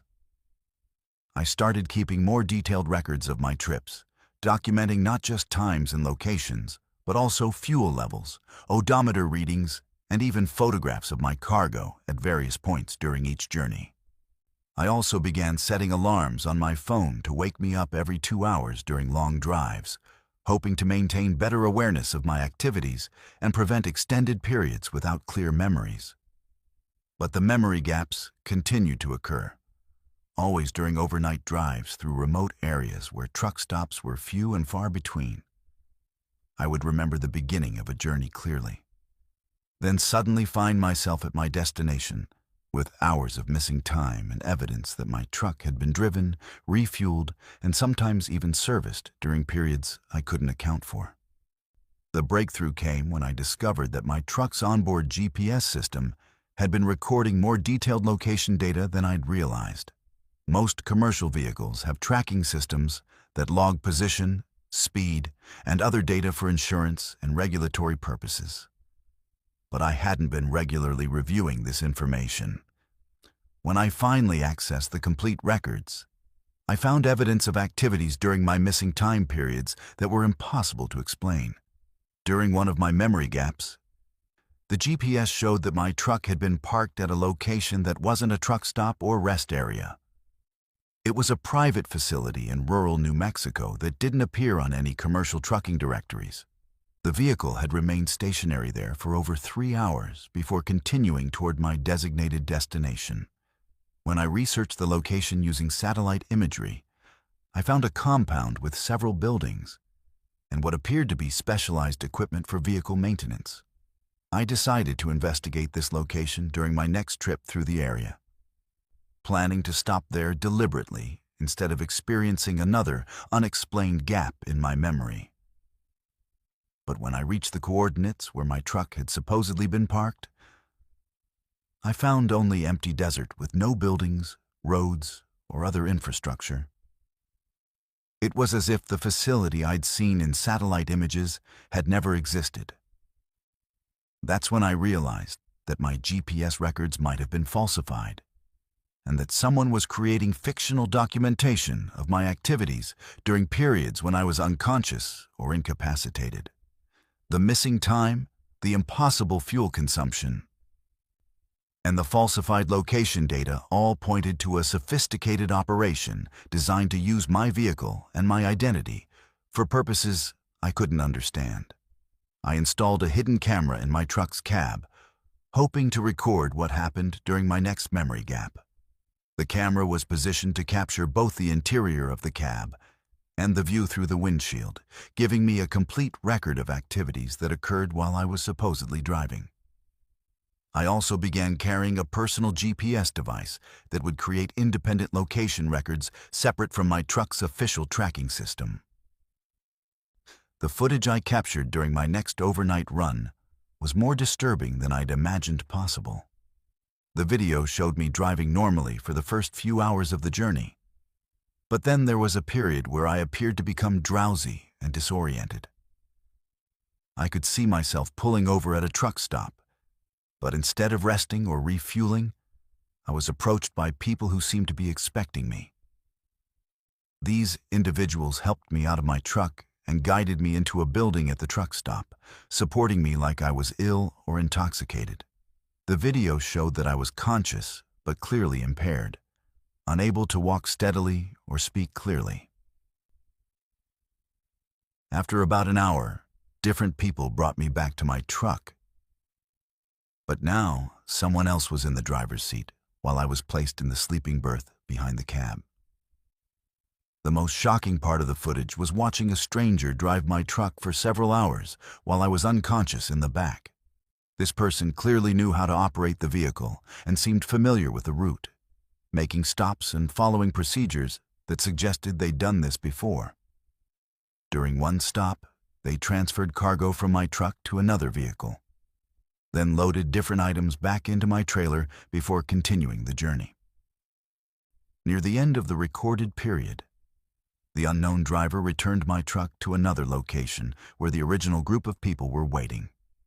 They woke me up gradually, gave me coffee that was probably drugged to help me regain alertness, and put me back in the driver's seat with instructions to continue to my designated destination. The transition was handled so smoothly that I had no awareness of what had occurred during the previous 6 hours. When I reviewed the footage, I realized that I'd been systematically drugged and used as an unwitting courier for some kind of smuggling operation. The people involved knew my routes, my schedule, and my personal habits well enough to predict when and where to intercept me. They had access to truck stops along my regular routes and sophisticated methods for temporarily incapacitating drivers without leaving obvious evidence of their activities. I immediately reported the situation to law enforcement and my trucking company, providing them with the video evidence and GPS records that documented the criminal operation. The investigation revealed that I wasn't the only driver who'd been targeted. Dozens of long-haul truckers had reported similar experiences of missing time and unexplained activities during overnight runs through remote areas. The smuggling network was using commercial truck drivers as unwitting transporters for drugs, weapons, and other illegal cargo. They would drug drivers at specific truck stops, use the vehicles to transport contraband, then return the trucks to their original routes with the drivers unaware of what had occurred. The operation was sophisticated enough to avoid detection by law enforcement agencies that focused on traditional smuggling methods. Several arrests were made in connection with the network, but the investigation revealed that the operation was much larger than initially suspected, with participants at truck stops across multiple states and sophisticated methods for identifying and targeting suitable drivers.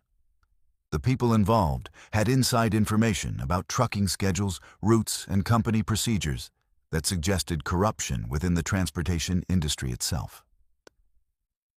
I stopped long-haul trucking immediately after this discovery and found local driving work that doesn't require overnight trips or travel through remote areas. The experience taught me that criminals are constantly looking for ways to exploit honest workers, and that our transportation infrastructure is more vulnerable to systematic abuse than most people realize.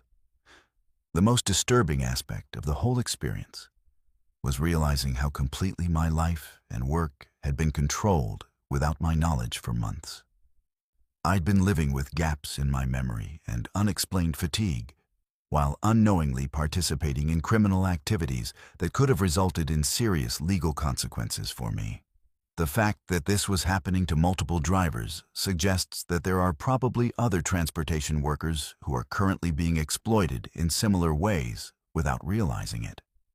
If you found these stories as unsettling as they should be, remember that the highways we travel every day hide dangers that most of us never imagine. Subscribe to Verified Fears for more true stories that reveal the hidden darkness in our everyday world. And never forget that the most terrifying experiences are often the ones that seem completely normal until it's too late to escape.